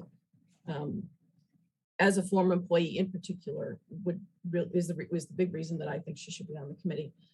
Glenn Pavlicek, because of the school perspective, he's a former Warrant Committee chair, knows the budget inside and out. I think he's very familiar with the town administrator role through his years on the Warrant Committee and on the school committee and as an assistant superintendent. And I just think Glenn would bring an awful lot to the table. And Beverly Ross Denny was my other choice, again, because of the school perspective, but someone with extensive private sector management experience. And I think she would contribute significantly. And it's very hard getting from this list down to 5 nominees, but those are the people that I would pick. So I'm going to stop talking. I'm going to tally, I'm going to check off the, as people are listing their names, and then we'll keep a running tally. And I suspect Linda Napoli is doing the same thing. So why don't we go to Mr. Doyle next? Thank you, Madam Chair. Just checking to make sure that I am unmuted. I just have one preceding comment, and it is based upon the practices that I am familiar with, both engaging in the hiring of senior executives and also having been a candidate at several positions at that level. It is not uncommon for immediate subordinates or intermediate subordinate or even levels below them to be on the committee. So I would, in alphabetical order, no prioritization, put forward the names of Mr. Berkeley. In terms of town meeting membership, which we cited earlier, with, I believe, 60 years of experience on that body and a wealth of history, Ms. Cronin. I would put forward the name of Patricia Lattimore as cited by the chair, and as chair of the Master Plan Implementation Committee, I would put forward the name of Ms. Tujayas.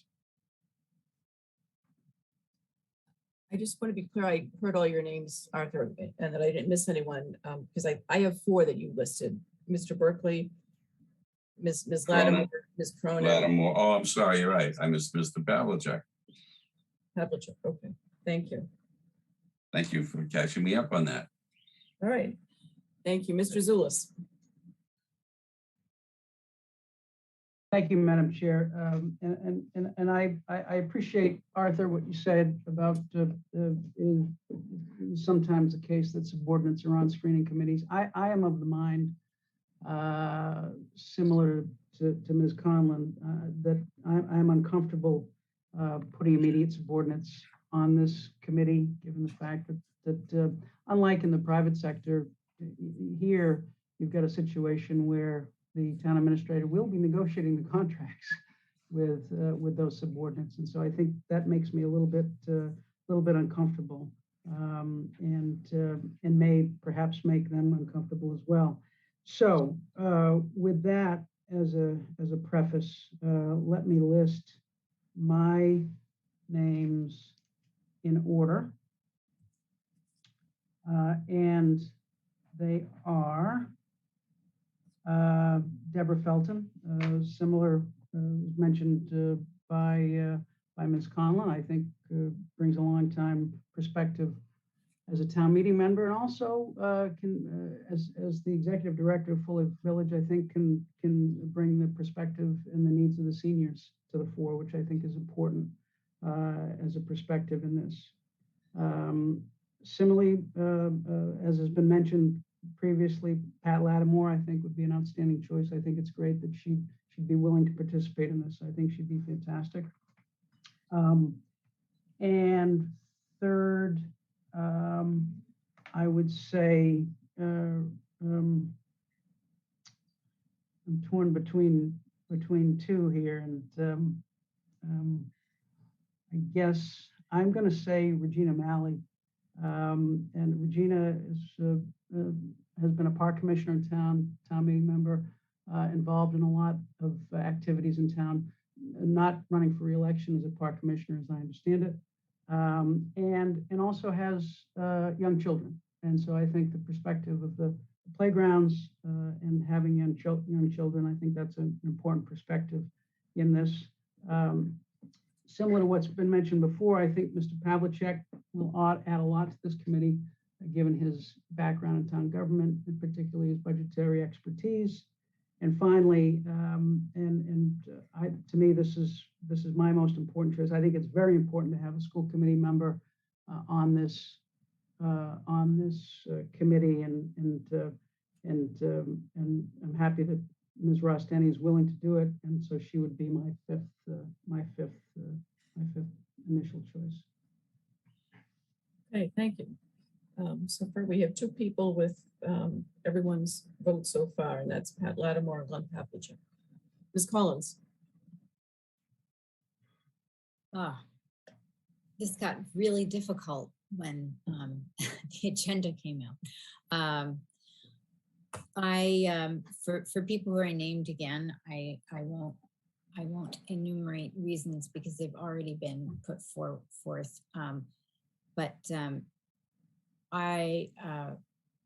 My first is April Anderson. She's not only held elected office and been on the planning board, but she has an economic development background and she's very familiar with planning. My second choice is Deborah Felton, and my third choice is Pat Lattimore. Is that my third choice? Yes. My fourth choice is Joe Parlavecchio. I thought it was important to have someone, from our business community involved, representing. And my personal experience with Joe Parlavecchio has been very positive, and I understand that he was a great help with the rapid recovery grant too. And then my final choice is Beverly Ross Denny, because as we said, it is important to have someone, currently from the school committee, and she brings a wealth of experience and knowledge that from the private sector. Thank you. Thank you. Mr. Wells. Sometimes it really pays to be last. So to make this very easy, I concur 100% with Pat Lattimore. Also with Glenn. Glenn covers so many different aspects that he's the former employee that Madam Chair has spoken of. He's a former school committee member, and he has just been a wealth of information and background in this community in so many ways, from everything from labor negotiations to especially budgetary numbers. He's a former warrant committee chair, as you all know. So those two. I also have Marita Cronin. I think particularly the number of years that if John were alive, I think John would have been one of my picks, and her quiet but stoic and strengthening way, Marita was beside him each and every day. And as Arthur said, she's been a town meeting member for almost 60 years. My next pick would be Chase, and perhaps this comes from my background from being a department head and understanding that it is not difficult. You know, one of the most successful things that was ever passed in this town was the bill that was created in 1987 to create the police chief screening committee.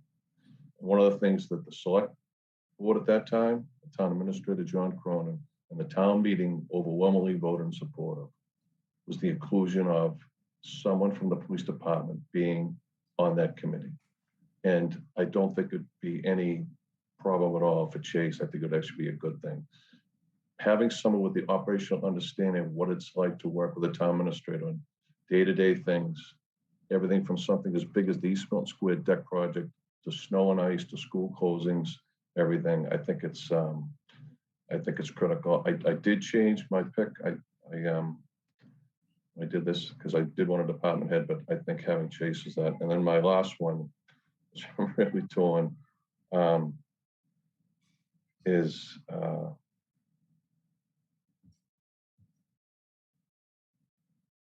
think I'm going to go with April Anderson as well. April has been a great.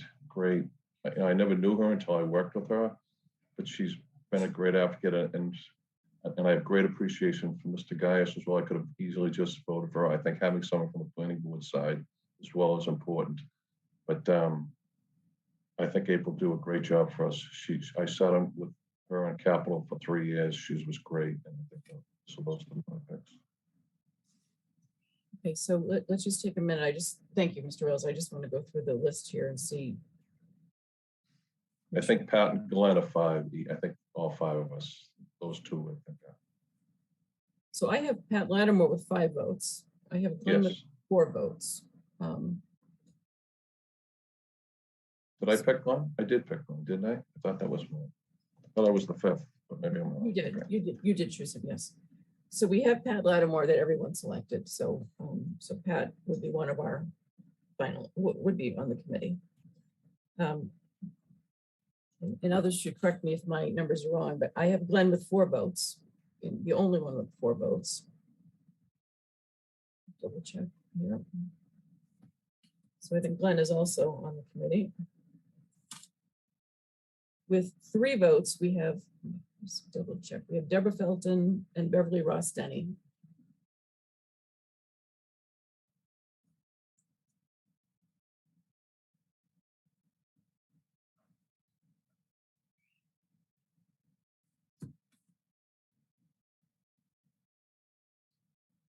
So that brings us to 4. And if we have 2, since we're going to have 2 of our members, that gives us a 7-member committee. The candidates with 2 votes are April Anderson, Chase Berkeley, and Marita Manning Cronin. Madam Chair? Candidates who have 1 vote. Let me just go through the ones who have 1 vote. Were Barbara Martin and Cheryl Tobias. So the 2 votes were Chase Berkeley, Marita Cronin, and April Anderson. Yes, Arthur. Thank you, Madam Chair. Based on the outcome of this part of the process, I would like to revisit the earlier notion of 7 civilians, members of the community, I can use the word civilian, and 2 members of the select board for a total of 9 members. As I mentioned earlier, we have plenty of 9-member committees. This one is certainly as important, if not more important than them, not to diminish them in any respect, but CPC has 9, Fire Station Building Committee has had 11, the Traffic Committee 11, Equity and Justice Committee 11. So I will move, Madam Chair, that we accept all 7 of the people who have received the votes that you have tallied of 2 or more, plus the 2 selectmen who have been nominated. I'll second that, Madam Chair. I want to make sure I understand the motion. Is it just to go to 9, or is it to have it be 9 with April Anderson, Chase Berkeley, and Marita Manning Cronin? That is correct. The latter. Yes. It's the latter. Yes. And that's my second, Madam Chair. Okay. Okay, the motion's been made and seconded.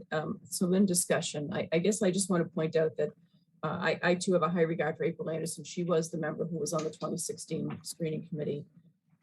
I am concerned about a department head who reports to the town administrator being on the committee and who's going to have to negotiate an employment contract every couple of years with the town administrator.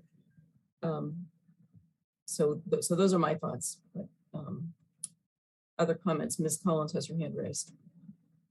Thank you, Madam Chair. It's a question, actually. I did read through the proposal that's in the next item. I'm just wondering, in the process, is there ever any space for staff, some department heads, to sit even for, I don't know, 15 or 20 minutes and pose some questions, or at least talk with the screening committee? Madam Chair? I was just wondering, how we fold their perspective in. Well, I think the committee can probably decide whether they want to have some input, or the board could decide whether we want to identify certain candidates. But I think the board is going to want to address some things like what are we really looking for in the TA? Do we want to have a residency requirement? We did discuss that 5 years ago and did not have a residency requirement, but I think those types of issues we could put on for our next agenda once we have a committee in place. And as we'll report later on, the RFQ is going out and we have more to come on the process for the consultant. I see Mr. Wellesley and Mr. Zulus with their hands raised. So Madam Chair, we might both have the same thing, I'm not sure, but one of the things I think the consultant will help us with that, having dialogue with your department heads amongst both your screening committee and your whatever consultant we bring on is a common practice in hiring at this level. So I think that, to your point, Ms. Collins, I think that's an issue that's easily answered as this process moves forward. Thank you, Mr. Zulus. Yeah, I think Melinda raises a very good point, which is, the committee can solicit whatever help it wants. And so it seems to me that may be the better avenue for getting the input from department heads and from others who work for the town administrator, by the committee reaching out to those to the extent. I think that's a very good point, and I'd be certainly more comfortable with that as a way, rather than someone who's voting on who the people should be, but soliciting their input. I personally think that's a much better way to do it. And given that, I still am in favor of 7 members. As much as I respect all the individuals here, I still think 7 is better. Again, I'm not wedded to that. If the majority thinks it's better to go with 9, that's great. But I do think 7 might be a better functional committee.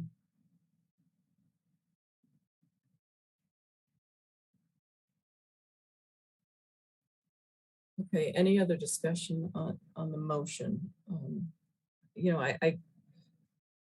I preferred 7 initially. I'd be willing to go to 9. I am concerned though about a department head being on the search committee, and I think it would be better to be in a staff position. That's why I nominated a former employee, because I think the perspective is important of an employee a former employee who understands the role, but doesn't have any ongoing reporting or negotiation with the town administrator in future years. Ms. Collins. Thank you, Madam Chair. I'm at the risk of thinking out loud and not having my thoughts really collected. So I just heard what you said about Ms. Martin having that unique perspective. I am still inclined to stay at 7. It's very difficult because there are so many good people, and I'd like to add some of these perspectives, but I am still very concerned about the committee having to schedule meetings, and we need them to move quickly.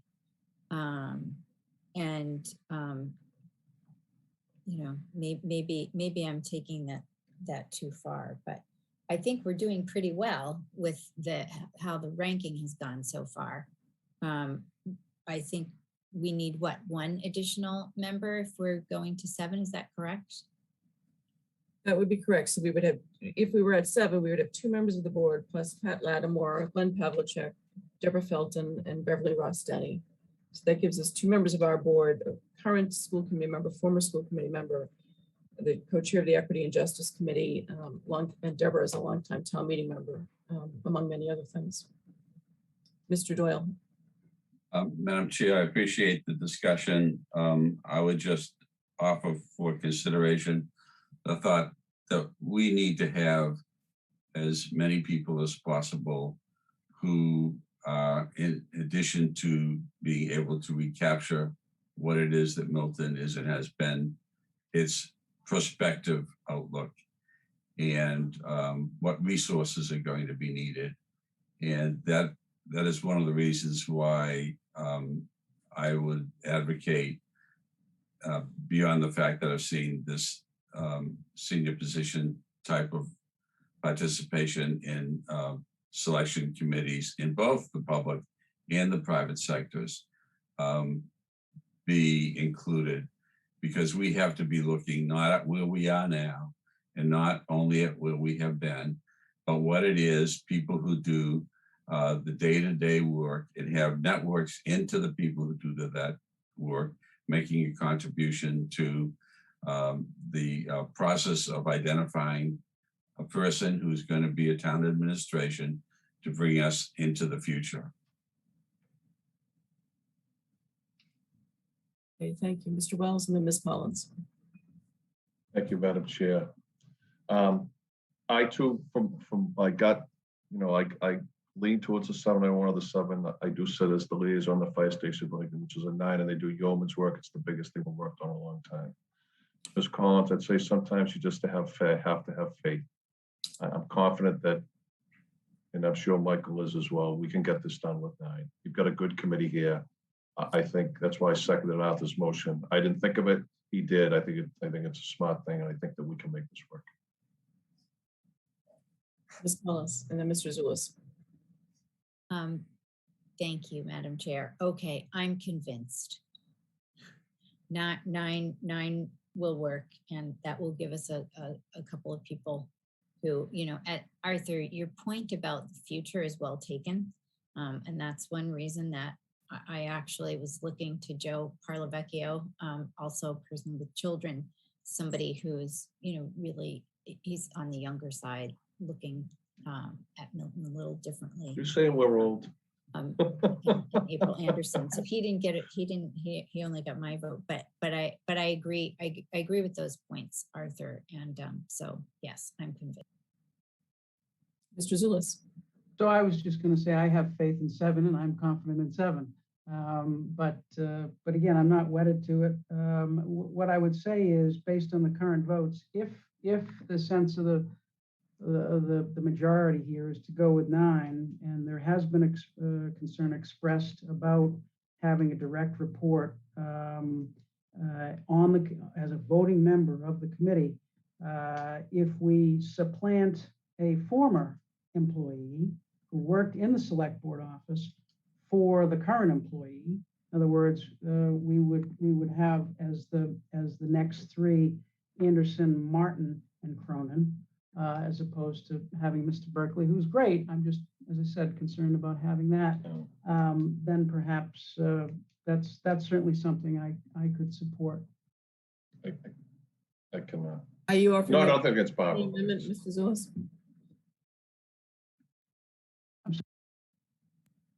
Are you offering that as a friendly amendment? Yeah, actually, we have a motion, don't we? Yeah. So let me offer as a friendly amendment to extending the board to 9, that the 3 additional members be Anderson, Martin, and Cronin.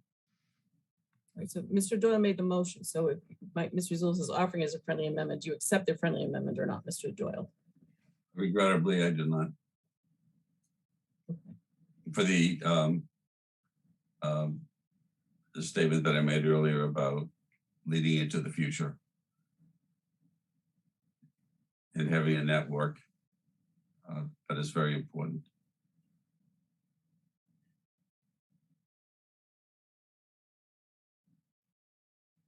I do want to point out, the Human Resources Director had reached out at one point about serving on this committee, and my sense was that was for the same reasons. Current employee reports up to the TA, probably not a good thing. So I just do want to make the board aware of that we did have interest from the HR director, but I think the HR director is needed to staff the committee and is going to have to be consulting with the committee, working with the committee, and that certainly any other employees, current employees and department heads could consult with the committee. So I would have supported Mr. Zulis's version if that had been accepted as a friendly amendment. Mr. Wells. I think we're ready to vote, Madam Chair. Well, perhaps we are. Let's see. Any other comments? Mr. Zulis.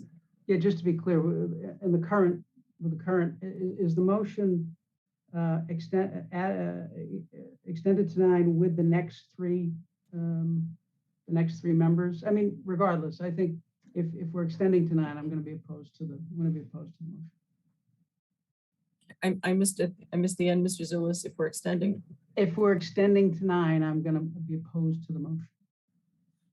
As I understand the motion was to increase the size of the committee to 9 and also to include April Anderson, Chase Berkeley, and Marita Manning Cronin as the other 3 members, in addition to the 4 that had either 4 or 3 votes among them. Yeah, I'm not going to vote against those 3 people, but I'm going to vote against increasing the size to 9. Okay. Is there any other discussion? So everyone's clear on the motion. It's to increase the size of the committee and to appoint the 3 members who each received 2 votes, Ms. Anderson, Mr. Berkeley, and Ms. Marita Cronin. All in favor, Mr. Doyle? Yes. Mr. Zulis? No. Ms. Collins? No. Mr. Wells? Yes. And Ms. Conlon, no. So we're back to a 7-member committee, and I want to emphasize that I agree with Mr. Zulis. And Ms. Collins may want to speak to as well. I'm voting no on this increase in the size of the committee, not any particular applicant. Ms. Collins? Well, I will say I just have a concern about having a current employee, and that's why I still like 7 better, but I could go with 9, but it's having the employee, although an invaluable person. With the whole contract negotiations, I'm concerned. All right, and clearly there's just a difference of opinion among the members on that, and people come to it from different backgrounds and experiences. Mr. Zulis. So in an effort to seek compromise here, I will offer a motion to increase the number to 9 and to include as the members Anderson, Cronin, and Martin. Do we have a second? I'll second the motion. Mr. Doyle. Madam Chair, I was going to do a similar thing, but have Mr. Palavecchio, considering the comments that were made earlier about the relationship with and from the business community. I'll be just to let you know what I was raising my hand for. Okay, so we have a motion that's been made and seconded. Mr. Doyle has suggested Mr. Palavecchio, who also received 1 vote along with Ms. Martin, and the other one was Cheryl Tobias. So I guess we can see if Mr. Zulis, if you're offering that as a friendly amendment, we can see if Mr. Zulis would take that as a friendly amendment. I assume you mean in place of Barbara Martin, but that is correct, Madam Chair. Mr. Zulis. Yeah, I guess Joe's great, and he's been in front of our finance committee, and he adds a lot of value there. But I do think that Barbara, having worked in that office, has some sense of how the office works and what's needed in the office. So I'm inclined to stick with what I suggested. Okay, Mr. Wells. So I get where Michael's at and I get where Arthur's at, but I go back to the point of the department head. You have 0 representation from the field of the hundreds, because we have well over close to 200 employees, managers, supervisors. I go back to the police station, which is so successful and has been mirrored by so many. And to Arthur's point, the fact that both in the private and public sector, and I just, Cambridge, the city of Cambridge is going through, they're hiring a new city manager, and I monitored some of the stuff that they did with their managers and who they've got included in it, I think. And I appreciate Barbara, I think the world of her, but it's, again, it's within our office. It's not within the operations aspect of this community, which is we are in the people business. We all sit on this board, but we don't provide the service they do. And I concur with Joe as well, but I still think we are neglecting. We've covered all these areas. We've neglected the most important aspect of what we do, our workforce. So I guess I can vote either way if that's what the rest of you want to do, but Arthur, you had something with Chase. I really concur with that. I'm going to stick to that tonight. Mr. Wells, I just want to point out, the 2016 search committee did not have a department head or It doesn't matter, Katie. It doesn't matter. I don't care about 2016. This is us. This is the year 2022. I understand that, Richard. I'm just suggesting that it has not always been the case. And I don't know that it was the case in the prior ones. I wasn't here for those.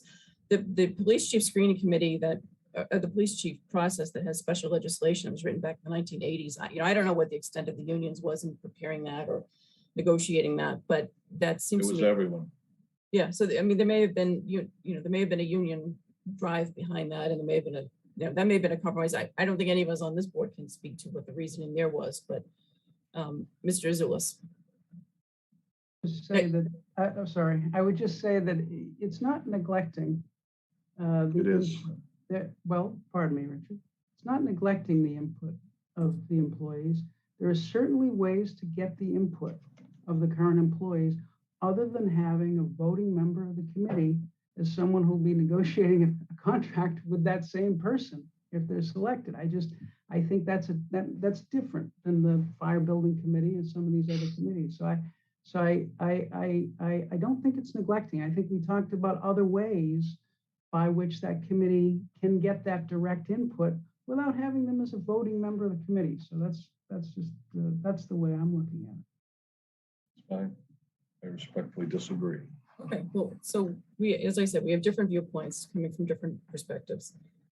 Okay, so just to be clear where we are, the motion that's on the table from Mr. Zulus, which I seconded, was to increase the size, correct me if I'm wrong, Mr. Zulus, to increase the size of the committee to 9 and to add the 3 remaining candidates, April Anderson, Marita Manning Cronin, and Barbara Martin. That's correct. I was hoping for a consensus and a compromise, but it doesn't look like we're getting there. But that's the motion. Okay. Any further discussion? Hearing none, all in favor? Mr. Doyle? No. Mr. Zulus? Yes. Ms. Collins?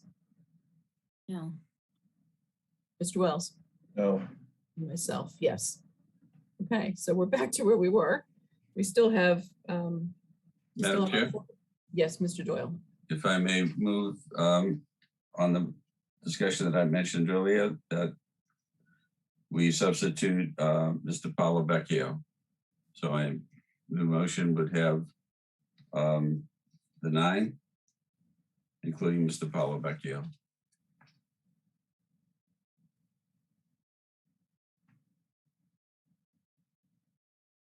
Do we have a second? I will point out that April Anderson was on the 2016 search committee. I just wanted everyone to be aware of that. So we don't have a second on that motion. Do we have any other motions? So Madam Chair, I'm going to make a motion. Oh, sorry. I didn't. I see 2 hands at once, Mr. Wells and Ms. Collins. Yep. Go ahead, Mr. Wells.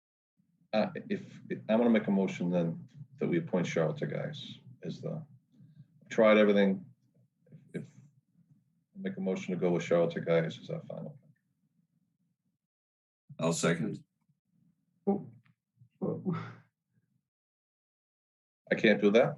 Ms. No, Collins. I'm just confused. So I need a little clarification. So I've tried I've made my argument on operations. Clearly, it's not getting anywhere, so now I'm going to my question is this for a 9-member committee or just one extra person so we get to 7? No, this is the 9. I believe this is the 9th person. The motion that I made, if I may, Madam Chair, was for the 9 members with Mr. Paulovecchio being the 9th member instead of Ms. Martin.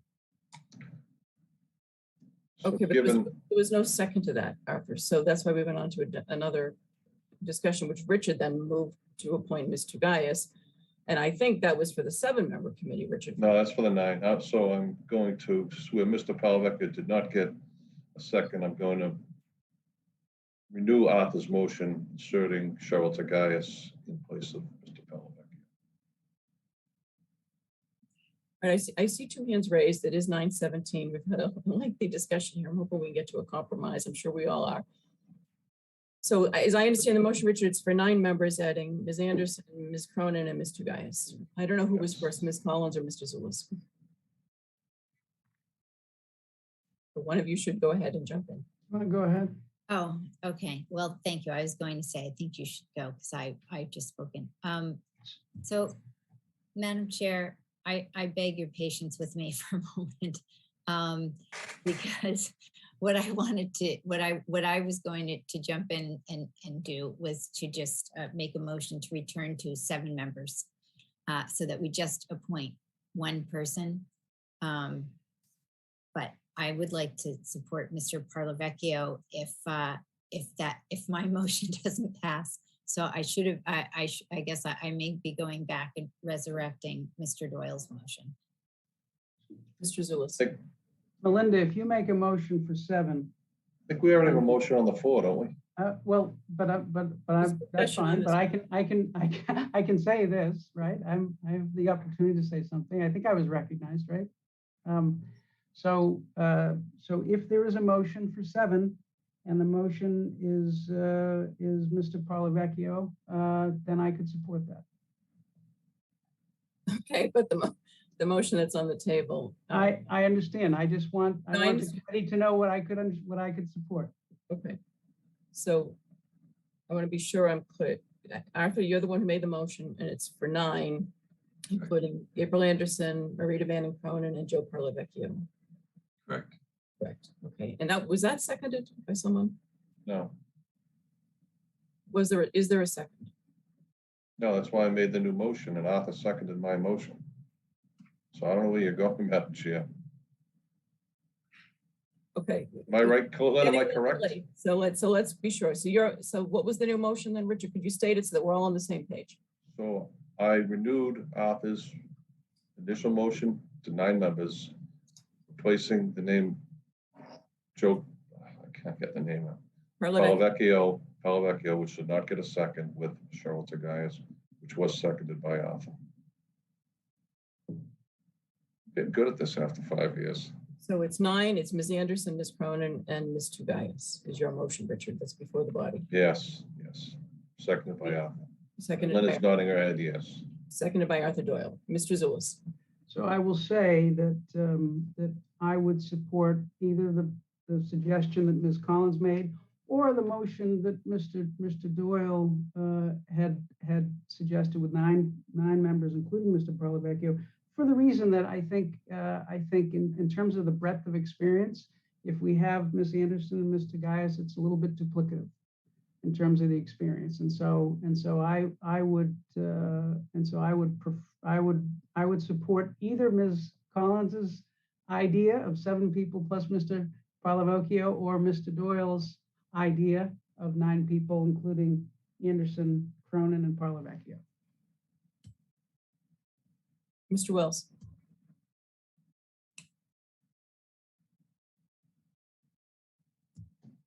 I thought I convinced you on faith, Melinda, 15 minutes ago, and then you jumped out of the plane.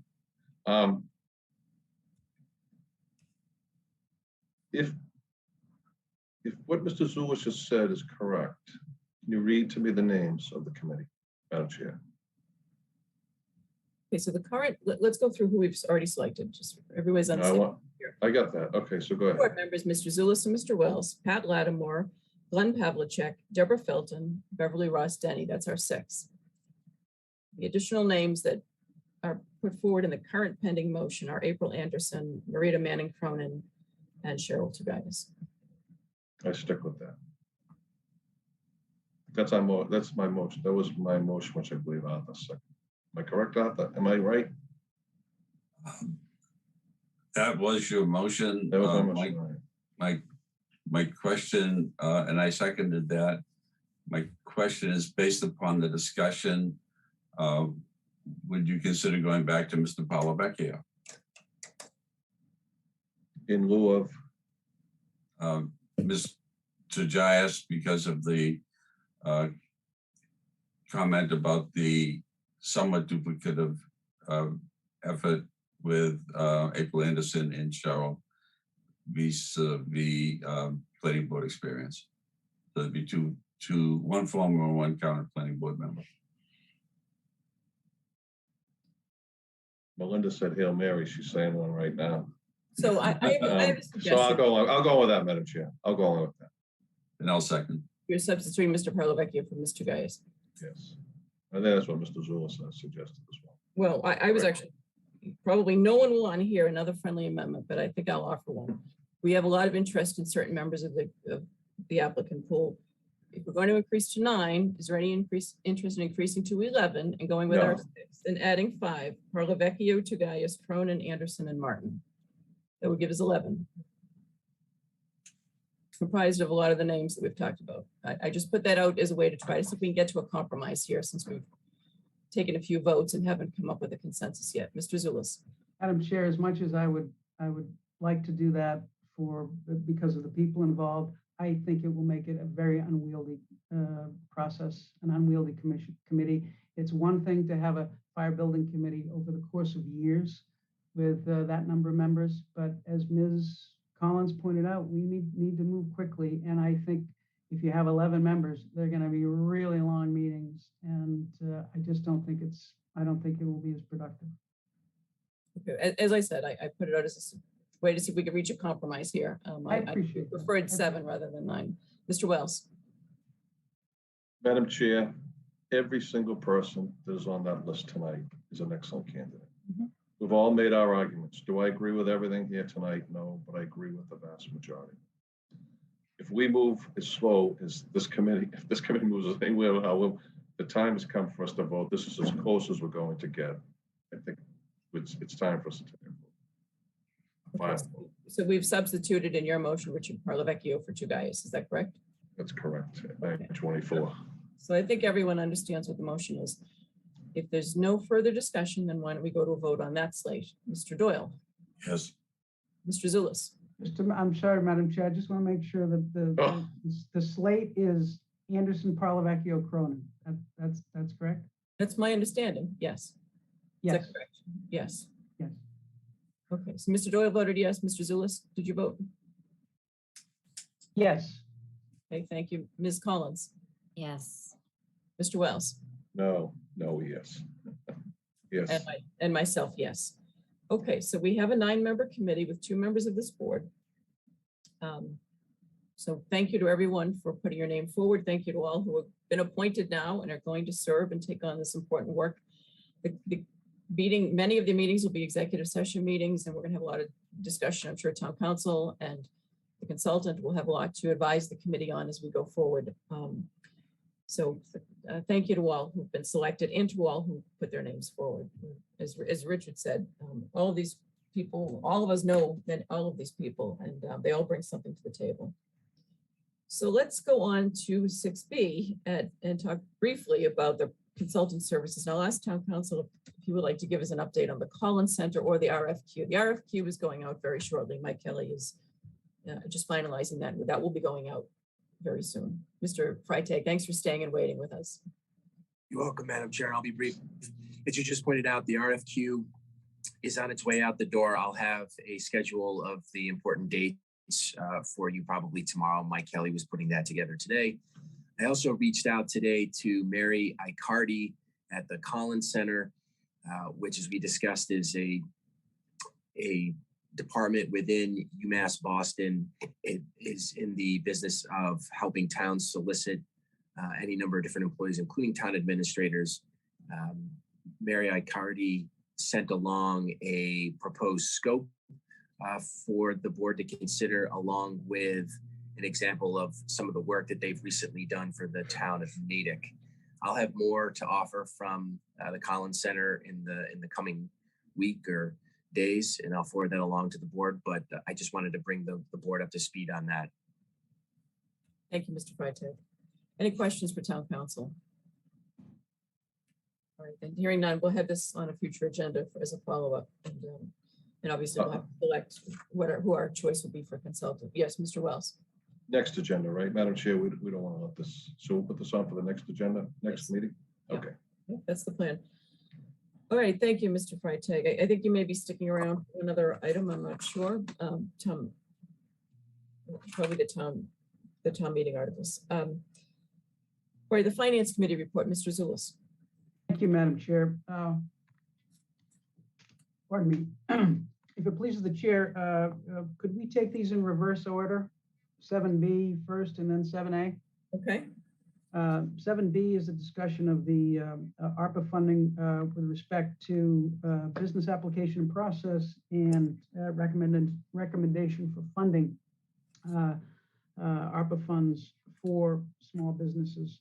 The Finance Committee has discussed this at several meetings. We have had the input from Joe Parlavecchio, the head of the Chamber of Commerce, Beth Whitney, who runs Fitness Unlimited, Gabrielle Renee, and Sonia Etienne Dupuy, who we heard from earlier this evening. We've heard their input. We have the input from our finance directors who made a recommendation and indeed prepared the business application, the form of business application and the process that was attached. And I apologize that it came late. I just wasn't able to get it done sooner. And so our board recommended, our finance committee recommended that this board approve that information and application process for small business grants for businesses located in the town of Milton. And our hope was to publicize it as soon as possible, if this board agreed, tomorrow or the day after, whenever this board decides. And we thought that we should have a process that that solicits applications through April 30th, 2022. That was our first vote. And part and parcel of the application is, well, how much should we appropriate for this, and what needs to be the maximum amount for each business? And after discussing this with the business individuals and our finance director and Mr. Dennehy, our committee voted to recommend that the board appropriate up to $500,000 from county provided ARPA funding for these small business grants for businesses in Milton. That is approximately 6% of the total ARPA allocation of the town from directly from the federal, from the Treasury and through the county, and that the individual business grants be capped at 50,000. The reason for that is that there may be small businesses that have a need for less than that, but we do have some businesses that are a little bit bigger who, in order to move the needle, might need some more help, and in order to survive might need some more help. So that was the rationale. Those are the two votes. Thank you, Mr. Zulus. And I'll defer to Arthur if I've missed anything and anything he wants to add. You didn't, Mr. Zulus. It was extremely thorough and being reported. I'm sorry I didn't go with your first vote, Arthur. I should have supported you. Do we have any comments or questions from the members? And I have to say, this came over this afternoon. I have not had a chance to read this yet. So I guess if we have questions, we could ask the Finance Committee. Ms. Collins and then Mr. Wells. Thank you, Madam Chair. Thank you for the proposal. And I was just wondering, and I see that Ms. Praval is here. How much do we have left? I apologize. I probably have the number somewhere written down, but how much have we allocated so far from ARPA?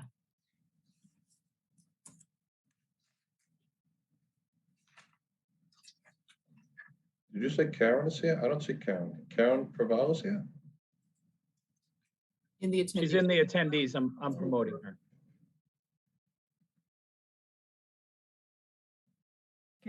Good evening. Hi, Maybe I'm there's no Karen. answer today. Can you hear but me? Yes, we can hear you, Ms. Praval. Thank you. Through you, Madam Chair, sorry. You were asking a question, how much we have left in the ARPA funds? Yes, that's correct. Either that or how much we've spent, whichever form you might have it in handy. I do have it. I'm just pulling it up.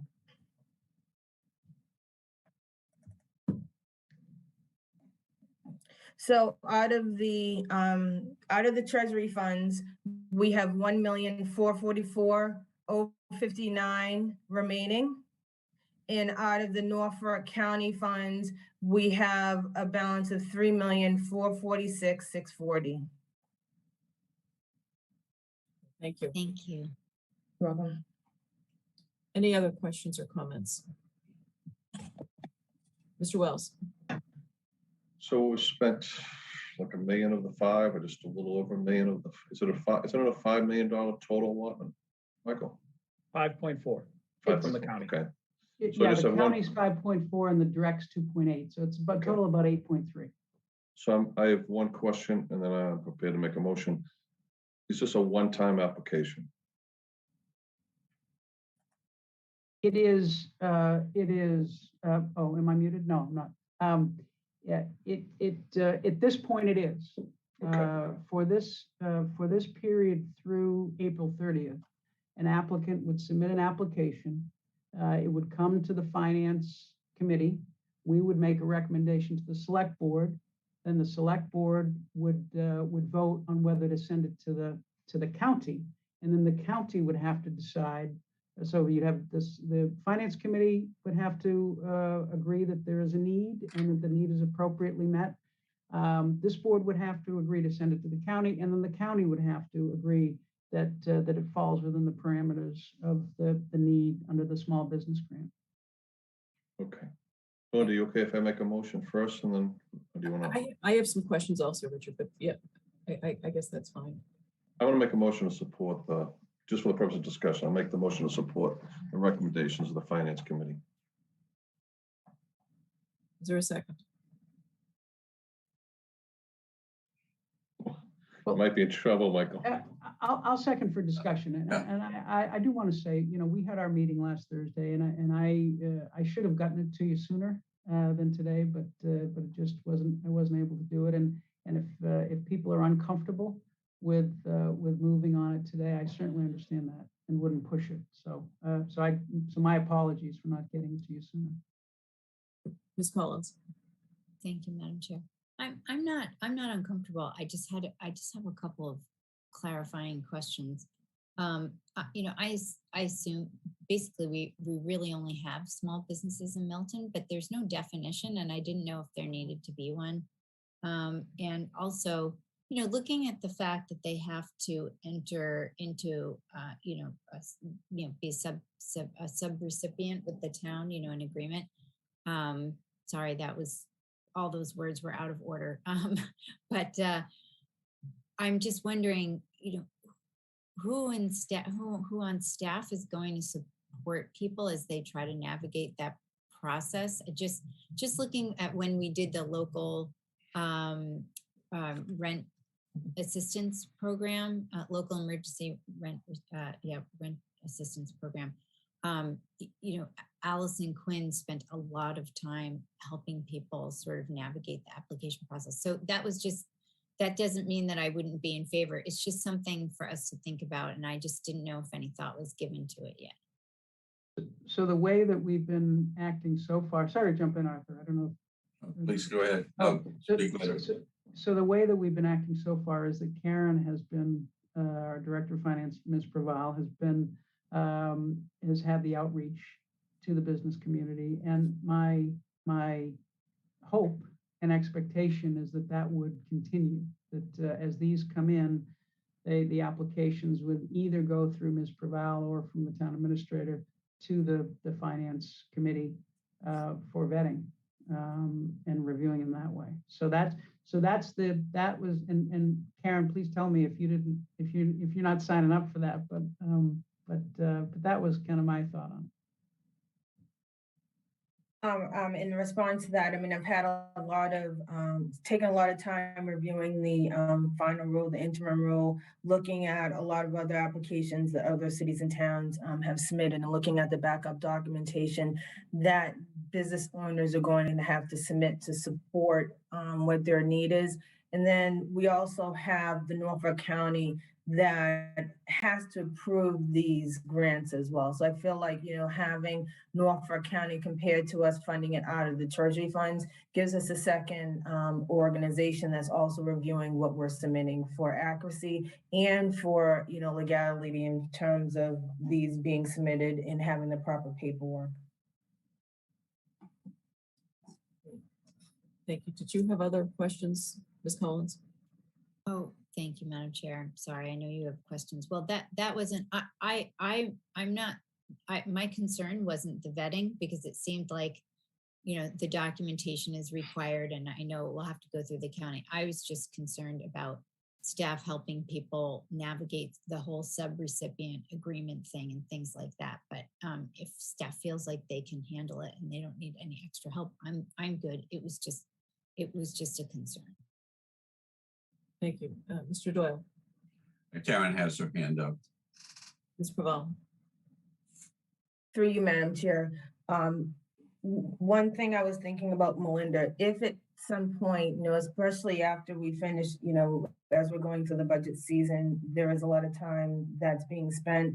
If we had to bring on somebody part-time to help with the assistance, that's something that we could bring to the select board, that ARPA funds, and it could be a part-time person that, is helping recipients if they have questions. We haven't received a lot of businesses coming to the town requesting funds, but we may, as more people know, that is an option. If it gets to the point where I feel overwhelmed, or members of my staff, then I may assign to help assist with this. Feel overwhelmed, we still have the option to do that. Thank you. Mr. Doyle. Thank you, Madam Chair.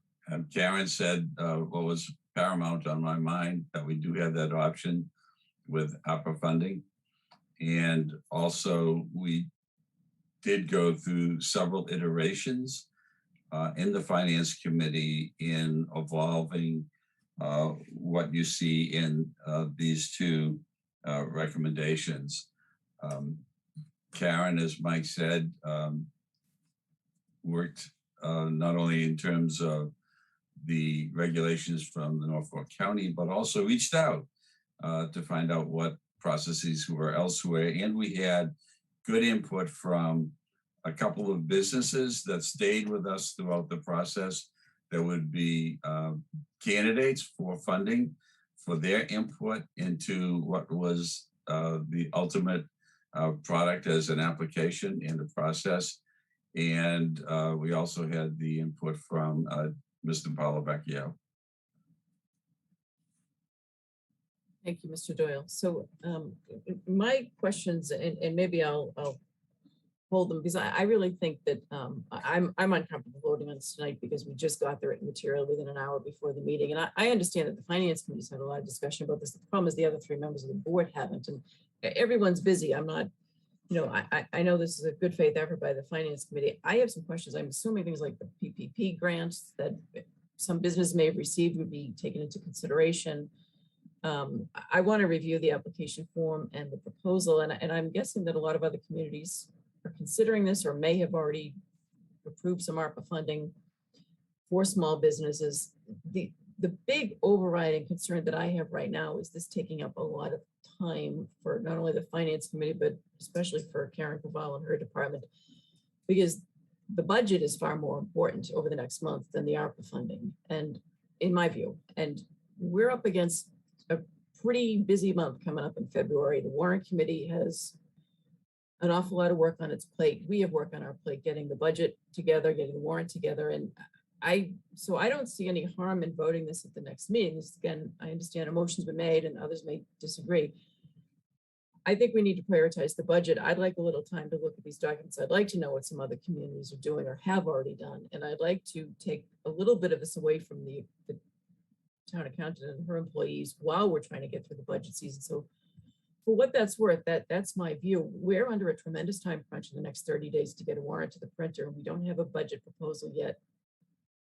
We've got, transition to the town administrator role. We've got a lot of balls in the air right now. So my concern is that this is not as time sensitive as the budget is, and I'd like to defer this to the 9th, but I'll see what the rest of the board wants to do. Mr. Wells. Thank you, Madam Chair, and I hear your concerns. It's an exercise we go through every year, and the resident who came, the small business owner tonight who came and spoke, I believe that's her second time here. And I think part of the reason that these businesses are looking in this direction is because, as many in this world still are, COVID has put them in a tough position. So I know I'm going to put this on you, Karen, but you're my rock star anyway. So my question is, do you think you could start this now, or do you need more time before you could even begin to look at this? You tell me. And no pressure. I'm new. We have a new interim town administrator that has started, and we're in the process of the budget season. I think the application process in terms of reviewing it, in terms of how long we're going to take in reviewing it, I think that could be extended. A lot of the work that was put into putting to the application, it's not as much, it's not that much. But I think the time frame that we discussed last week of having the applications begin on Thursday and going through April, maybe that could be extended to, to a different range. Okay, thanks, Karen. Madam Chair, given that, I'll do this. I'll withdraw my motion and ask that you put this on for the next meeting so that we can get this moving. Would that be all right with you? If others are comfortable with that. Mr. Zulus has his hand raised also. Yeah, I think that's wholly appropriate. But I will say we do have a lot of things to do. And we should take the time to get the program started. But I think there is a commitment by the Finance Committee and Ms. Praval to move on this in parallel with the budget, because once we get approval from this board, because businesses are hurting. And yes, the budget is important, and yes, we need to do it, but these businesses are, and we've heard from them, and the Finance Committee, they're hurting. And so if we move after March 9th, I think that's fine. But I wouldn't want to, so I think that's fine. I wouldn't want to say, well, let's wait until we're finish the budget and finish some of the other things and then do it. Some communities have already finished with their programs. They've already had their deadlines passed. So we want to move on this. But having said that, certainly we want to give this board enough time to review it and take a good look at it. So I'm fully on board with the 9th, but I would like to hit the ground running as soon thereafter as possible. Thank you. And just in response, before I go to Mr. Doyle, in response to that, Mr. Wells, Mr. Zulus, I understand completely that the small businesses have. The issue is they've been going to the Finance Committee. They haven't gone to the rest of us, and it's just right. Like the detail. We understand that you've been talking about the concept. The detail is new to the rest of the board, and this manifests itself when committees come in and report. The rest of the board doesn't have the same background that the others have. So I appreciate the need for the businesses. And if we voted on the 9th and we advertise it, that's still a period of time in March when applications be coming in. And then once we get into April and beyond the printer deadline for the warrant, that frees up hopefully a little bit of the time for not only Ms. Praval, but also Ms. Fagan. Mr. Doyle. Thank you, Madam Chair. It might be helpful to point out that many of the businesses that would be involved are going to have a lot of homework to do in order to garner the information that is needed for the application process. Numbers of them are minority-owned businesses. All of the businesses have been hard-pressed by the pandemic, and if anything, they have all voted not only the need for this, but the timeliness of the need in terms of whether or not their businesses are going to be able to be sustainable. So sharing that information with you, I'm wondering if the select board would be willing, going to something that Karen said, to consider the application, but extending it from April 30th to a later date, such as maybe June 30th. And we also want to realize that these businesses aren't going to submit their applications all at once. They're going to stream in over time because of the work that they're going to have to do in order to get their financial and related information together in order to submit a complete application to us. So I don't know if that would be a reasonable suggestion, and I defer to the chair of the Finance Committee for his thoughts on that. I think that makes good sense. If we do it on the 9th, we push out the April 30th date. I agree. I think that makes sense as well. And if you're interested, the finance, we could post to the website the form of the application, marked draft, with this watermark across it, so the businesses could start looking at it and knowing what the realm of information they may need to be submitting is, and vote it on the 9th with the. That's a great idea. Advertising the next day. You could even put up the draft of the, you could put up the whole memo from the Finance Committee to the board, but you could put up the draft of the small business assistance grants with the information of the application process. It's just as a draft, and direct the chamber and the people, particularly the people who've been going to the Finance Committee meetings, you could direct them to that section of the website. I think that's a great idea. Okay. All right. So the motion was withdrawn. It sounds like we have a clear direction of where we're heading. We'll put this, if everyone's agreeable, we'll put this on for the 9th. Did the Finance Committee have anything else to report? It is getting late. We still have town council waiting. We have a number of other items. So anything on the budget, or shall we take that up on the 9th? We can take it up on the 9th, Madam Chair, but let me, if I may just give you 30 seconds. And the 30-second, well, maybe a minute and a half. The numbers don't appear like they're going to look great. It looks like there's going to be a substantial deficit.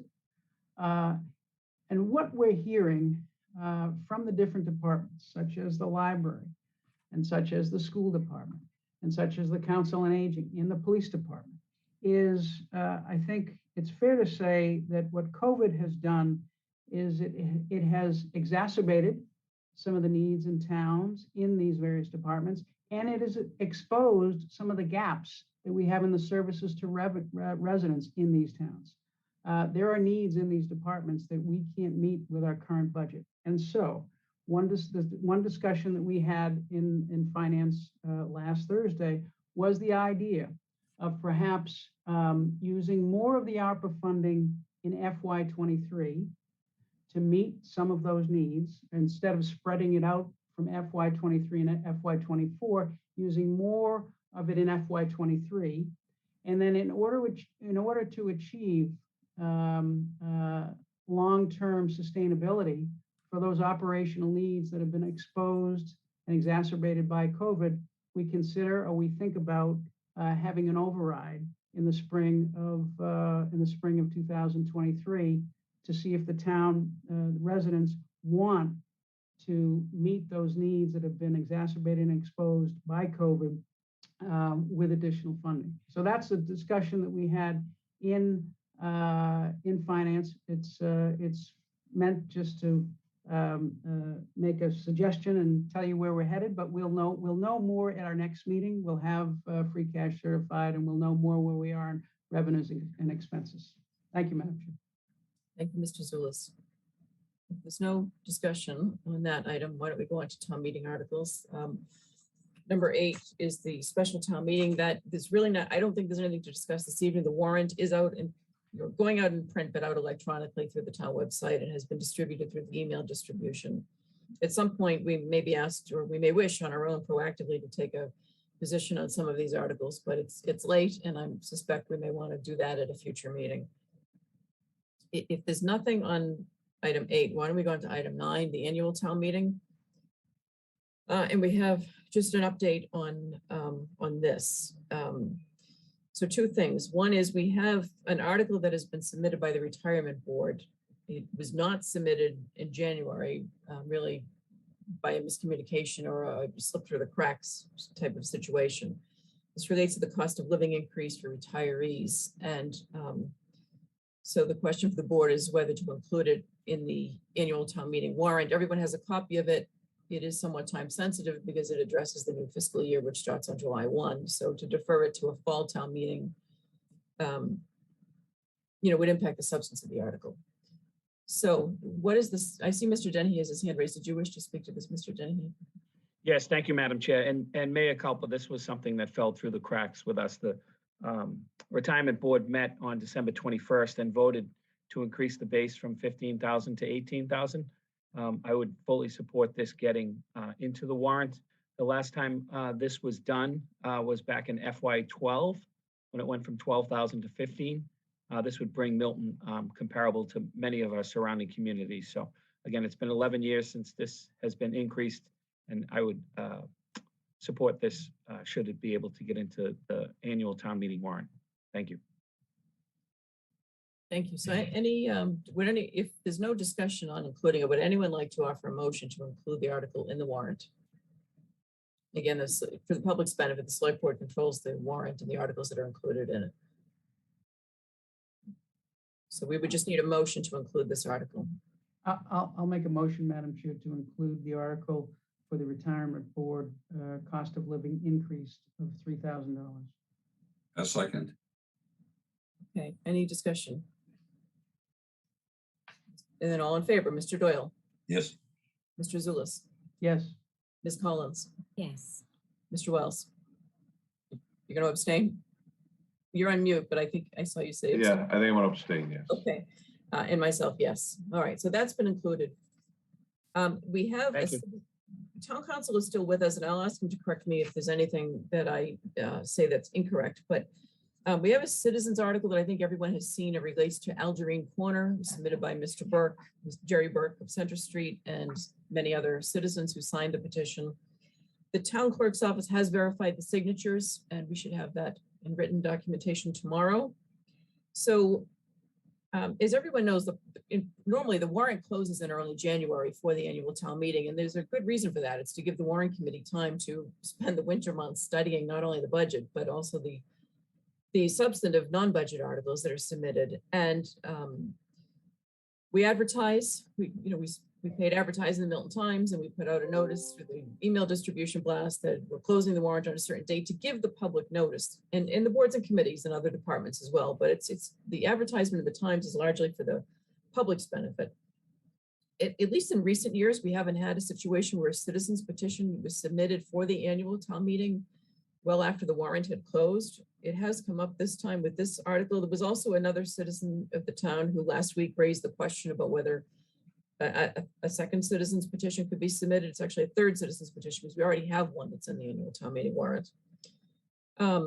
So town council, in reviewing this question that we had put to him, looked at the statute and is of the view that unless it's very late in the process and the warrant's already in print or just about to go to the printer, if there's a month left before we're going to print, based on the statutory language, the best thing for the board to do is just to include this in the warrant. So Mr. Freitag, I'll recognize you if you want to add anything to that, or if I've misspoken. No, Madam Chair, I think that you captured it perfectly. It's Mass General Laws, Chapter 39, Section 10 speaks to this point, and you've captured it correctly. A citizen's petition goes on to, it shall be placed on the warrant. So I think you've captured it perfectly. Okay.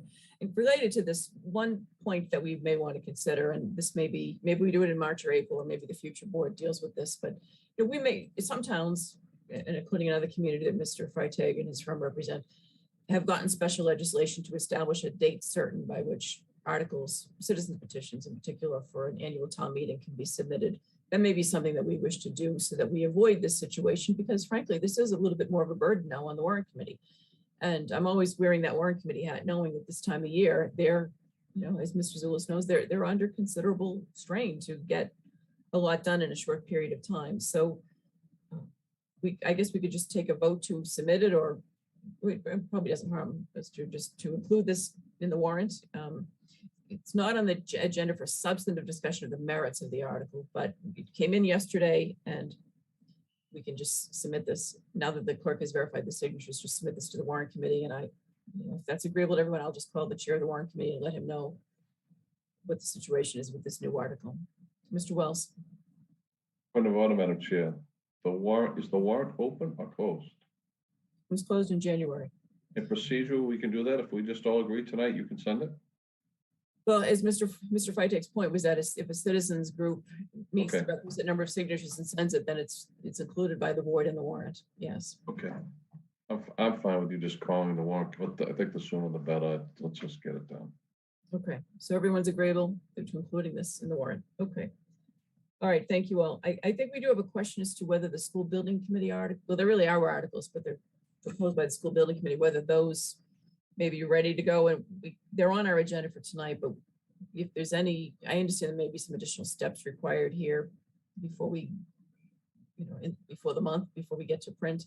So if those articles need to be reconsidered for the warrant, we should probably take that up on the 9th or the 23rd, but earlier the better. All right, why don't we move on to item 10, committee appointments. We have several this evening. The first one is to the Conservation Commission. Madam Chair, I move to appoint Thomas Palmer to a 3-year term to the Conservation Commission. Second. Any discussion? All in favor? Mr. Doyle? Yes. Mr. Zulus? You're muted, Mr. Zulus, but I saw that as a yes. Yes, sorry. Okay, Ms. Collins? Yes. Mr. Wells? Yes. Myself, yes. Commission on Disability, Charlene New. I think this is a reappointment. Madam Chair, I'll make a motion to reappoint Charlene New to a 3-year, I almost said contract, term on the Commission on Disability. Second. Any discussion? Hearing none, all in favor, Mr. Doyle? Yes. Mr. Zulus? Yes. Ms. Collins? Yes. Mr. Wells? Yes. Myself, yes. Tree Warden, our friend Branch Lane, is up for reappointment.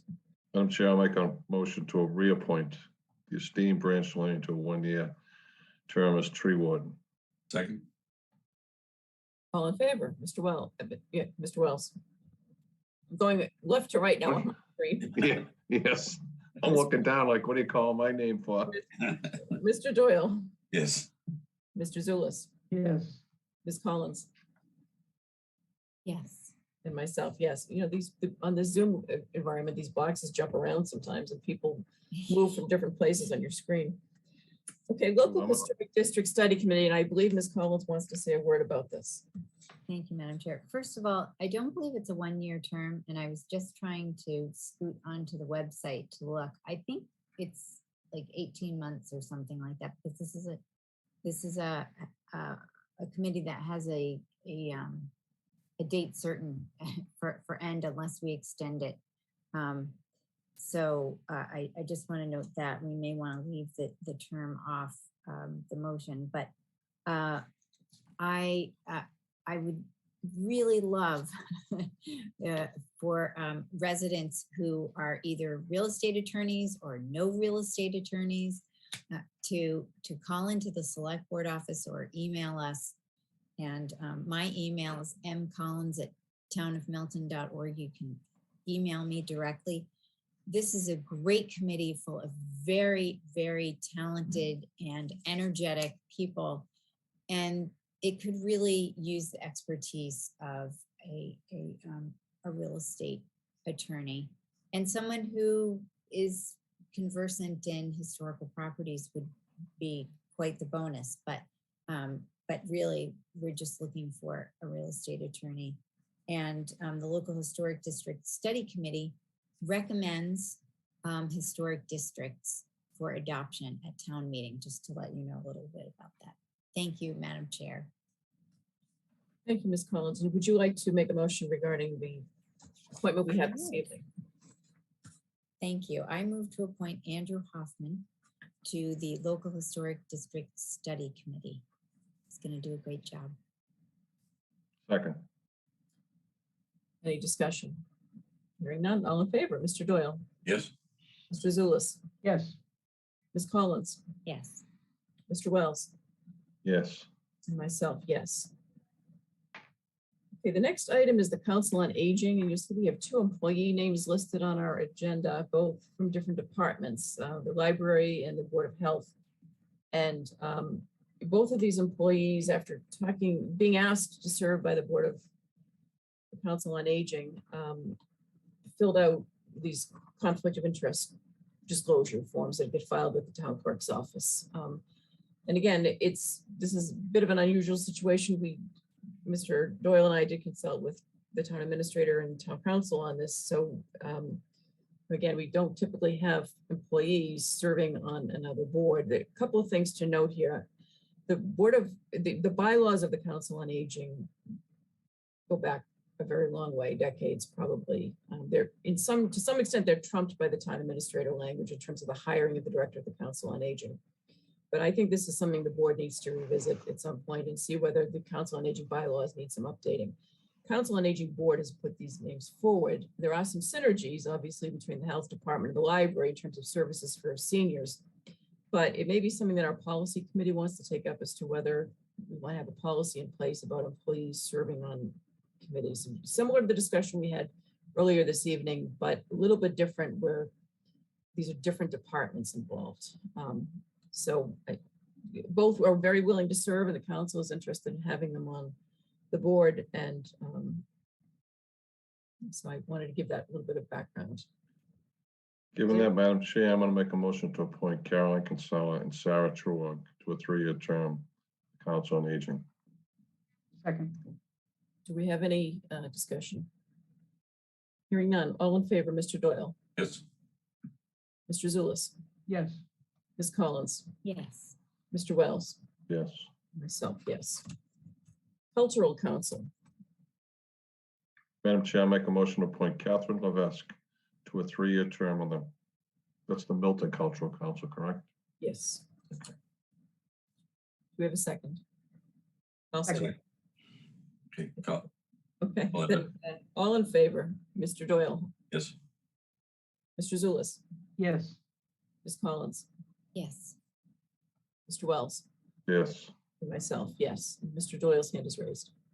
Thank you, Madam Chair. Before we leave this topic, I'd like to ask if we could consider for a future agenda item a discussion of the committee appointments. They involve a tremendous amount of staff as well as board time relative to monitoring the appointment process.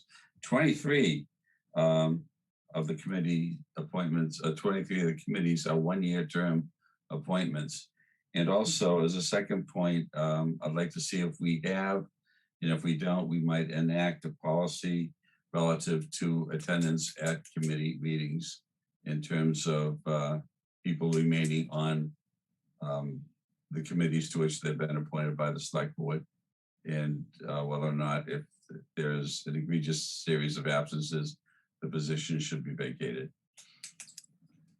Okay, so on the second point, is that something we should refer to the policy committee to consider? I take your advice on that. I was a little unclear on what you were seeking, Mr. Doyle, for the first point about the number of committees. We have 23 committees with the appointments are for 1 year. And it seems that's. So you want to revisit the terms? Yes. Again, a future meeting. For 2 points.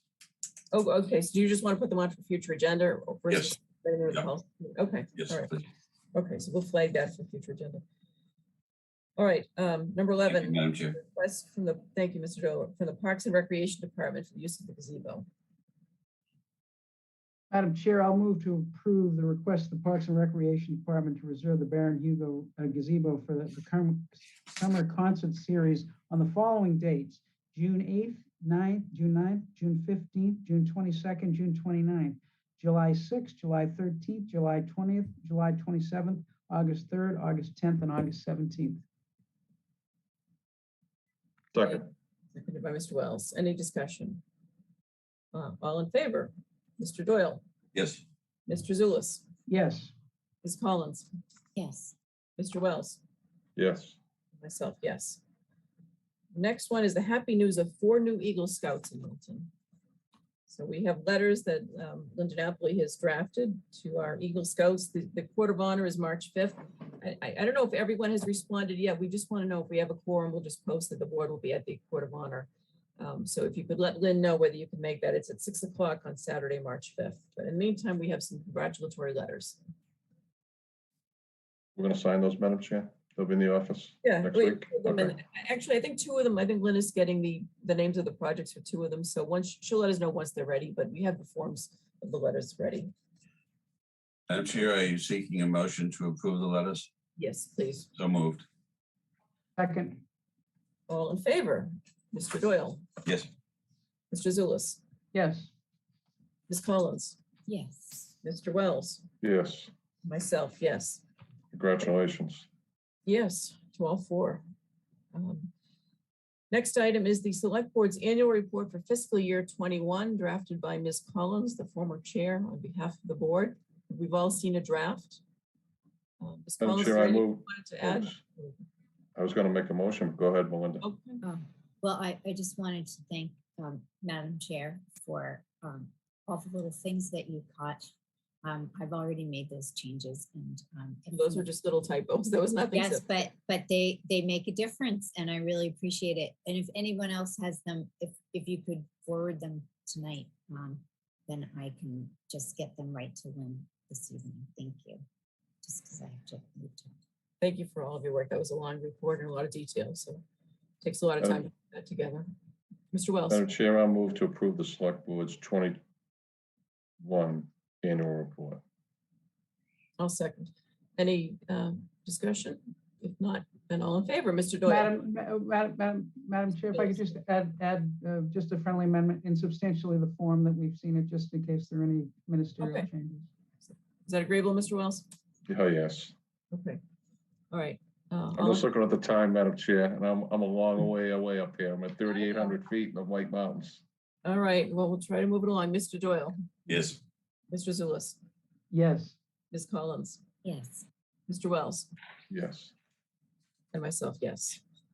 We have meeting minutes. I was going to ask the board if we could defer the January 19th. I just haven't had a chance to look at those. I don't know if everyone did. The other two are shorter, January 28th and February 4th, with just the snowstorm meetings. Madam Chair, I'll move to approve the meeting minutes for January 28th and February 4th. Second. All in favor, Mr. Doyle, Yes. Mr. Zulus, Yes. Ms. Collins, Yes. Mr. Wells, Yes. myself, yes. Okay, we're on to the town administrator's report, the last one, and Mr. Dennehy will be presenting as town administrator. Thank you, Madam Chair and members of the board. Just very briefly, I want to thank this board and past boards that I've worked with. It was 5 years of pure fulfillment, providing quality of life services on a daily basis, and working with the magnificent team at Town Hall it has been amazing. It's bittersweet. I want to thank Anne Marie Fagan, my predecessor, for succeeding me and allowing me to move on a little quicker in this board as well. But everyone, Milton Access TV, everyone that's helped make Milton, all of the volunteers, I've talked many times about volunteers and their commitment and dedication to the town, all the elected boards and committees, but this board in particular for allowing me the opportunity 5 years ago and giving me the experience to move forward with my career, my family. I want to thank them and just let everybody know that the town of Milton is in good hands going forward. There'll be a snowstorm on Friday without me, and I'm sure they'll be fine, and the streets will look like they always do. But no, thank you to everyone on this board specifically, and just everyone I've worked with over the past 5 years. It's been amazing, amazing work. So good government, as they say. I'm sure we'd all like to say a few words to Mike or about Mike, and why don't we ask the other members, the members of the board to weigh in, please, and feel free to, let's open it up. And Good, Madam Chair, you're first. thank Mike for his service. So I will add to what I said maybe 2 weeks ago about working hard, having some success and having some fun along the way. It's been a pleasure. It's been a pleasure to have the opportunity to work with Mike over the last 3.5, almost 4 years. And I've had the opportunity to learn a lot from having worked with him. So for that, I am grateful. And it is my hope that in the coming months and years, we can say about Mike Dennehy, how can we miss him if he never goes away?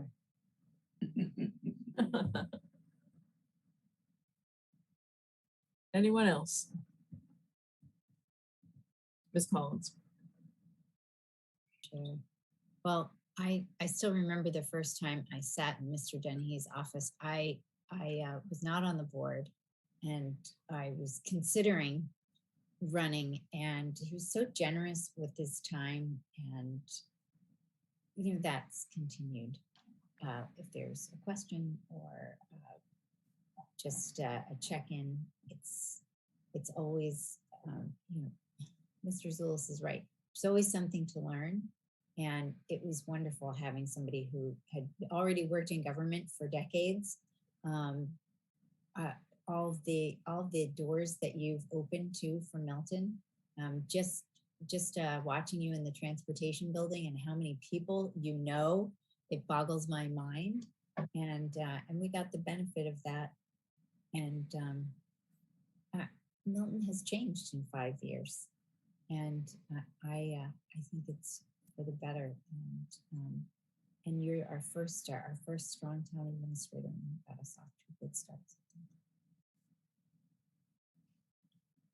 Mr. Doyle.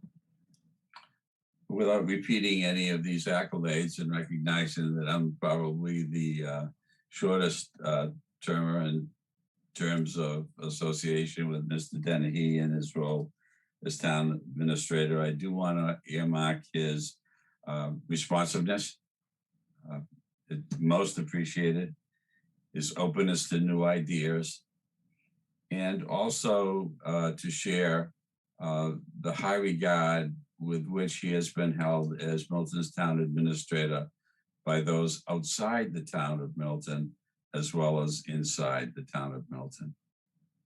So I pass those along, Mike. Congratulations and best wishes for your new ventures, you and your family, and don't move out of town. Mr. Wells. You're moving out of town too? No. Thank you, Madam Chair. Michael, I'll be very blunt. You know that we have a similar thing in leadership, that we both believe that it's all about who's in your Rolodex. That's how things get done.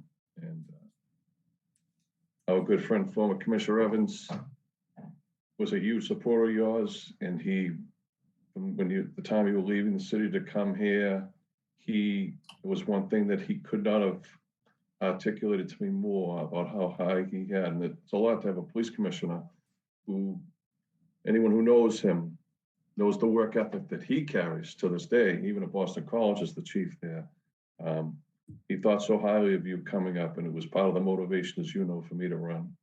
The thing I really want to thank you the most is, and I said this, you did a great job drafting. The team you put in place, from Chase, Marina, Karen, all the people that have come through here, leaves us and the people, Anne Marie, everyone who's going to be working here tomorrow, in a much better place.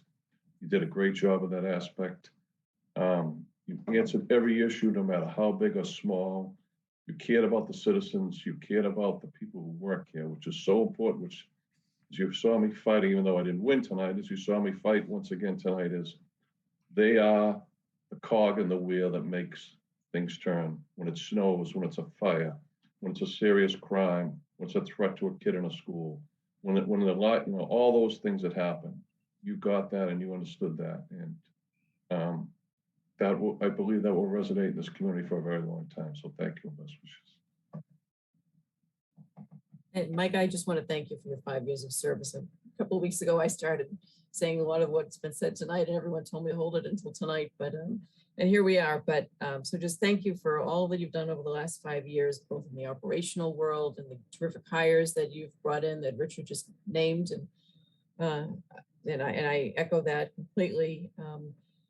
the relationships that Melinda mentioned you brought in at the city and the state, with our partner in Boston, and with the state level, you certainly do have a wide Rolodex of friends and people you've worked with over the years, and that has benefited Milton over the last few years. Just those connections and the ability to work regionally has been a very good thing for Milton. So your leadership and your support of the departments of public safety and public works really has been tremendous. And I am very grateful for the opportunity to have met you and to work with you. And I too have learned from you. And I wish you all the best in the private sector, where you will never have to worry about the public records law or the open meeting law.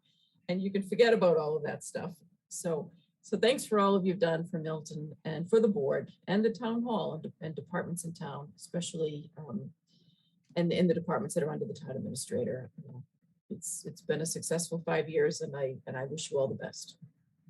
Thank you, Madam Chair. Thank you, everyone. And I will take a page out of what all of you are doing and put myself out there to volunteer for committees and other possibly elected positions in town one day. So I will follow your leadership, and just, for everyone who's watching or on here tonight, just understand the commitment that the 5 people here tonight, these elected officials, is, they are paid a pittance to do this, and their unwavering support and advocacy for all issues in Milton. They don't agree all the time, but just know that these 5 people here have Milton in their heart and in their bloodstream, and their commitment level is second to none. And I want to thank each of you for that. And to that point about the 5, you've worked with 8 on the board, and though I would normally never pretend to speak for any of them, I think Tom Hurley, David Burns, and Tony Farrington would all be in agreement with everything that was said this evening, and want to thank you for your service as well. Thank you again. Okay. Briefly on the chair's report, I checked in with the planning director, Tim Zerwinski, regarding 652 Canton Avenue. The next hearings for that one, which is coming to a close, will be on March 8th and March 15th. It's possible that March 15th may be the time they close the public hearing.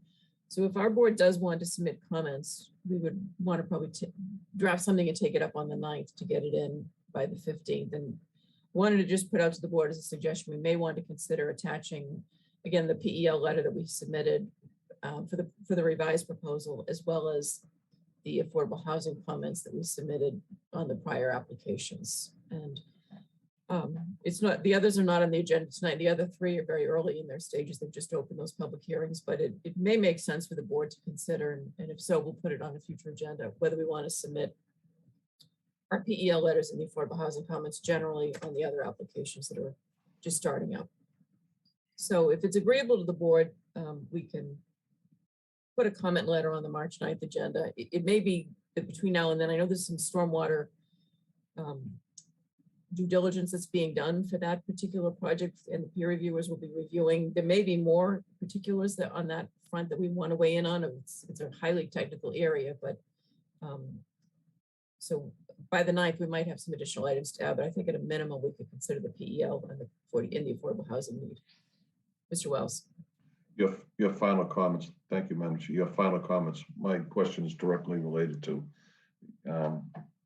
anything that the CONCON may weigh in on this. I think we want to include that as well.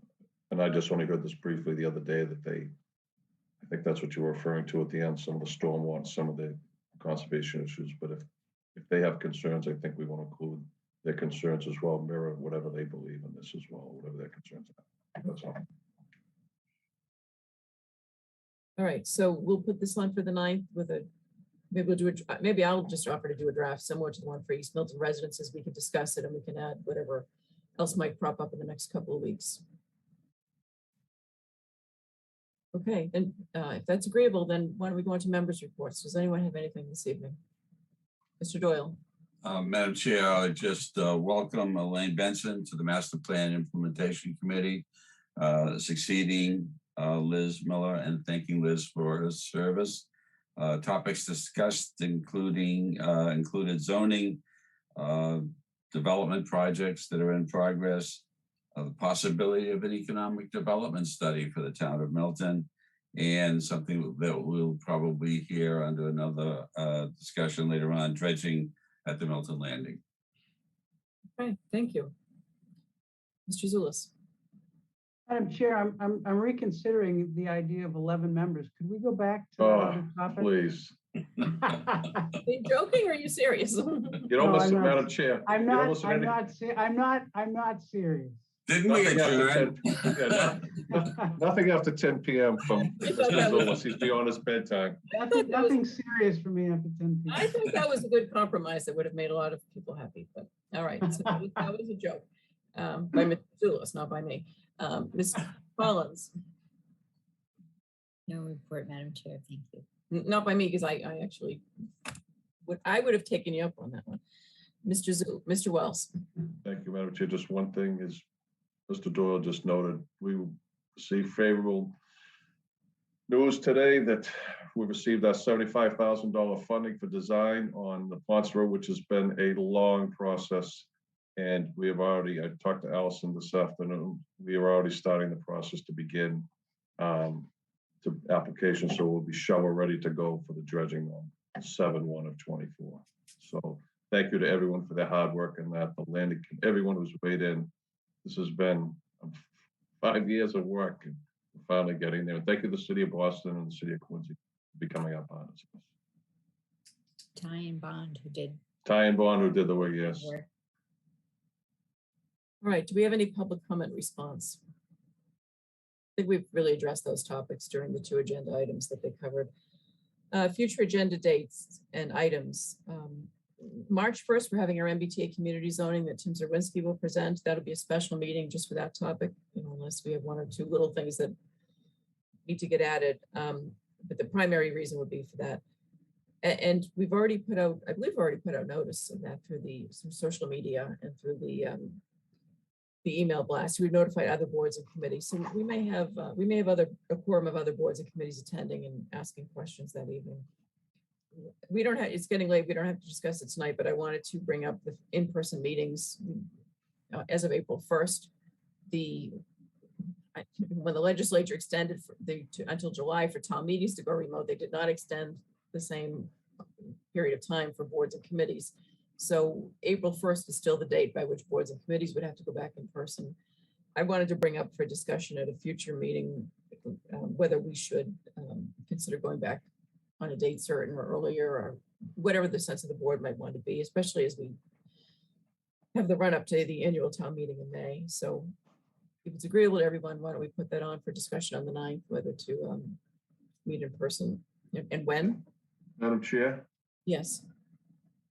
just given where the position is with the Board of Health right now, that might create some like difficulties for us if we do that before March 26th. So might want to wait till after they take their, yes. Yeah, I talked with a member of the Board of Health yesterday, was hoping that they might be able to schedule a meeting sooner than the 21st to have a discussion about that, but we'll see. So why don't we discuss it on the 9th and see where we're at. Community happenings, does anyone have anything to announce? If not, do we have a motion to adjourn? So moved, Madam Chair. Second. All in favor, Mr. Doyle? Yes. Mr. Zulus? Yes. Ms. Collins? Yes. Mr. Wells? Yes, and Anne Marie, don't be so quiet next time. And myself, yes. I think she's just being respectful of the current town. I know she is. And she'll Catholic school upbringing never changes. she'll jump in next week, next meeting. All right, well, thank you all. And again, thank you very much to Michael Dennehy, and onward and upward to your new adventure. You, Good night, everyone. Michael. Thank you very much. Thank you. Good night, everyone. My pleasure. Good night, everyone. Good night. Good night.